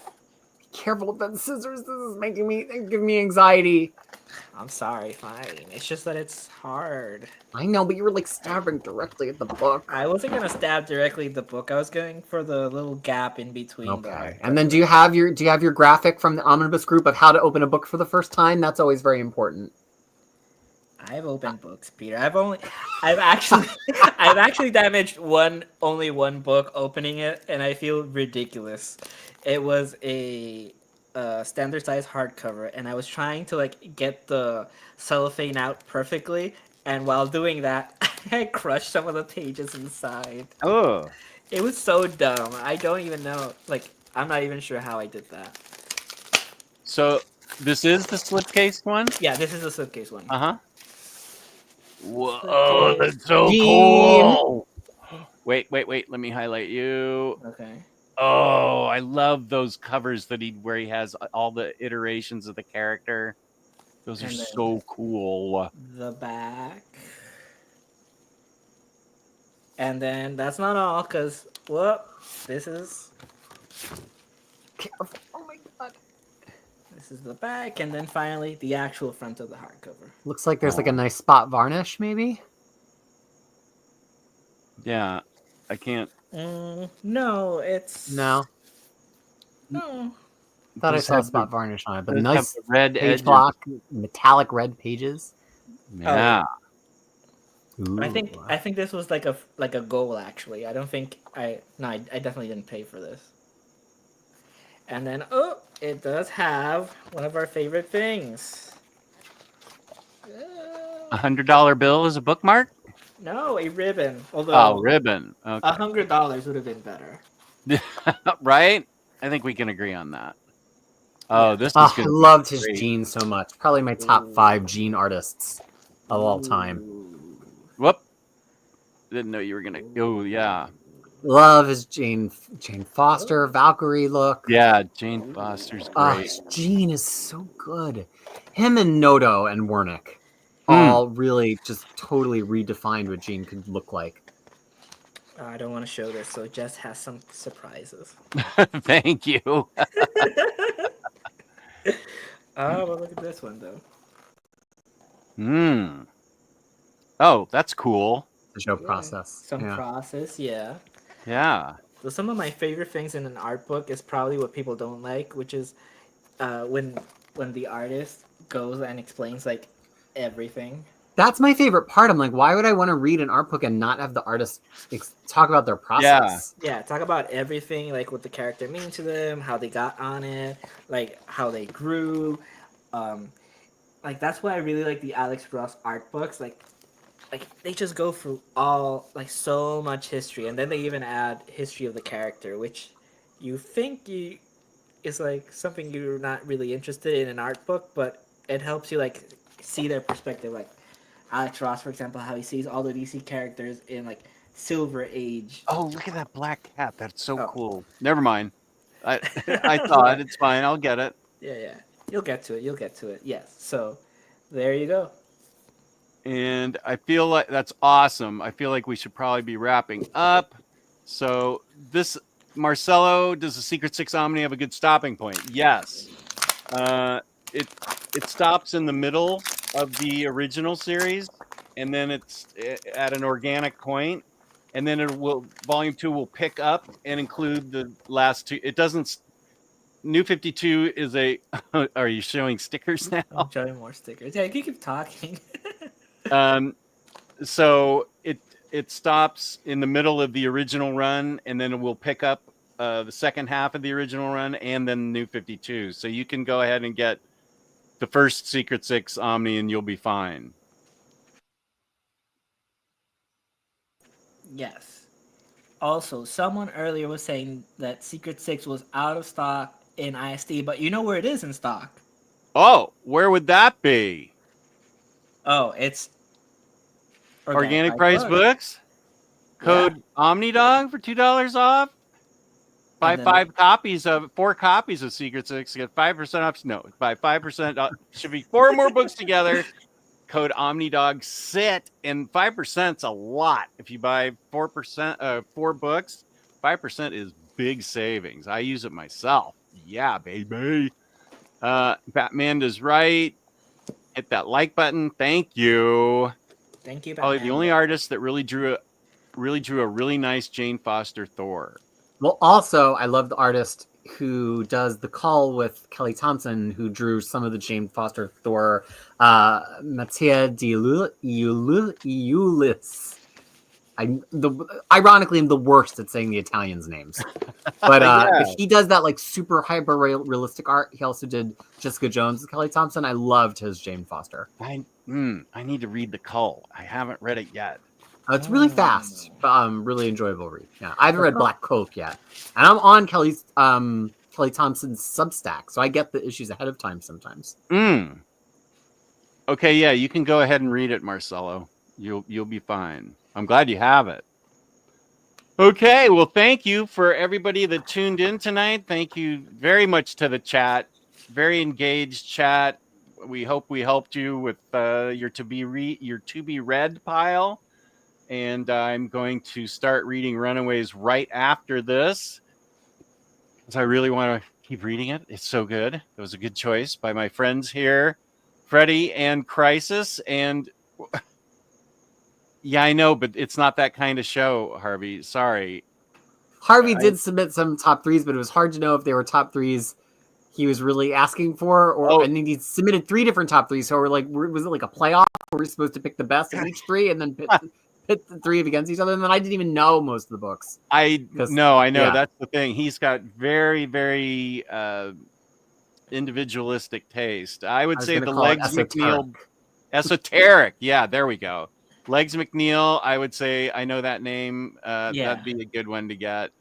Read Ladron Cable Run, pre-DKR Batman, Brayfogle Batman again. I would say, since you love it so much, read Brayfogle Batman again, and we need a DC finest of that. The Alan Davis, was it Davis and Brayfogle? What is it that you're always yelling about, Harvey?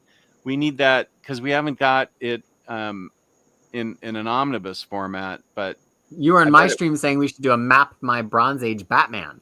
That was Paul McGrew that asked for that. Yeah. I thought it was you. He was asking us to do it. Yeah, he was asking us to do it. And you said, Alan Grant. There. That's right. Thank you, Harvey. Yeah. And you said, well, that means I have to read all Bronze Age Batman. I'm like, then I responded to Paul, I don't think that's going to happen really soon, that mapping of the Bronze Age Batman. It doesn't sound like. So, Freddie, where can they find you? Besides here, and maybe a toy stream sometime next week or something. Sometime, because we didn't show any, but that's fine. You can find me there on Instagram. That is the little @ You can message me. Some people have, and I do my best to keep talking. Yeah. Nice. And Krisis with a K, you're all over the place. You got a YouTube channel and a website. Well, I'm trying to make, we're all getting older, and I'm trying to not waste any time in 2025. So there are new releases, posts, and maps to the vast majority of the Marvel Universe, a lot of DC and Indie too, on CrushingKrisis.com. And then if you go to Crushing Krisis on YouTube, I'm back tentatively. We'll call it a pilot season to do some new release talking on my own lives on Sunday afternoon, U.S. Eastern, Monday morning, New Zealand. And we'll see how that goes after a month. And if I feel like I can continue to keep up with a pull list of 50 books a week, and we'll see where that goes. But everybody seemed greatly entertained by it this week. And then on Thursday evening, U.S. Eastern Time, myself, Omnidog, and many of the usual suspects that you know and love, including Lars the Norwegian Assassin, and I believe also Wonder Maddie and Dom of X, as well as Illuminati and some other Illuminous stars, will be on very fine condition to talk about our DC events evergreen list. So please, that's at 6:30 Eastern Standard Time. 6:30 Eastern Standard Time. And then there's always my Discord, and I'm on Instagram, and I posted on Blue Sky today. Once I saw that Freddie had reposted what Krisis had put up, I thought, oh, I guess I should put up something about my own stream. So I did do that. But peace and love. Thank you all for tuning in. Thank you to my great co-hosts. It's always so much fun to have them here. We just have a blast, and I really enjoy this. So thank you guys, and thank you to the chat, and peace and love. Thank you. I will use my theme song to play us out.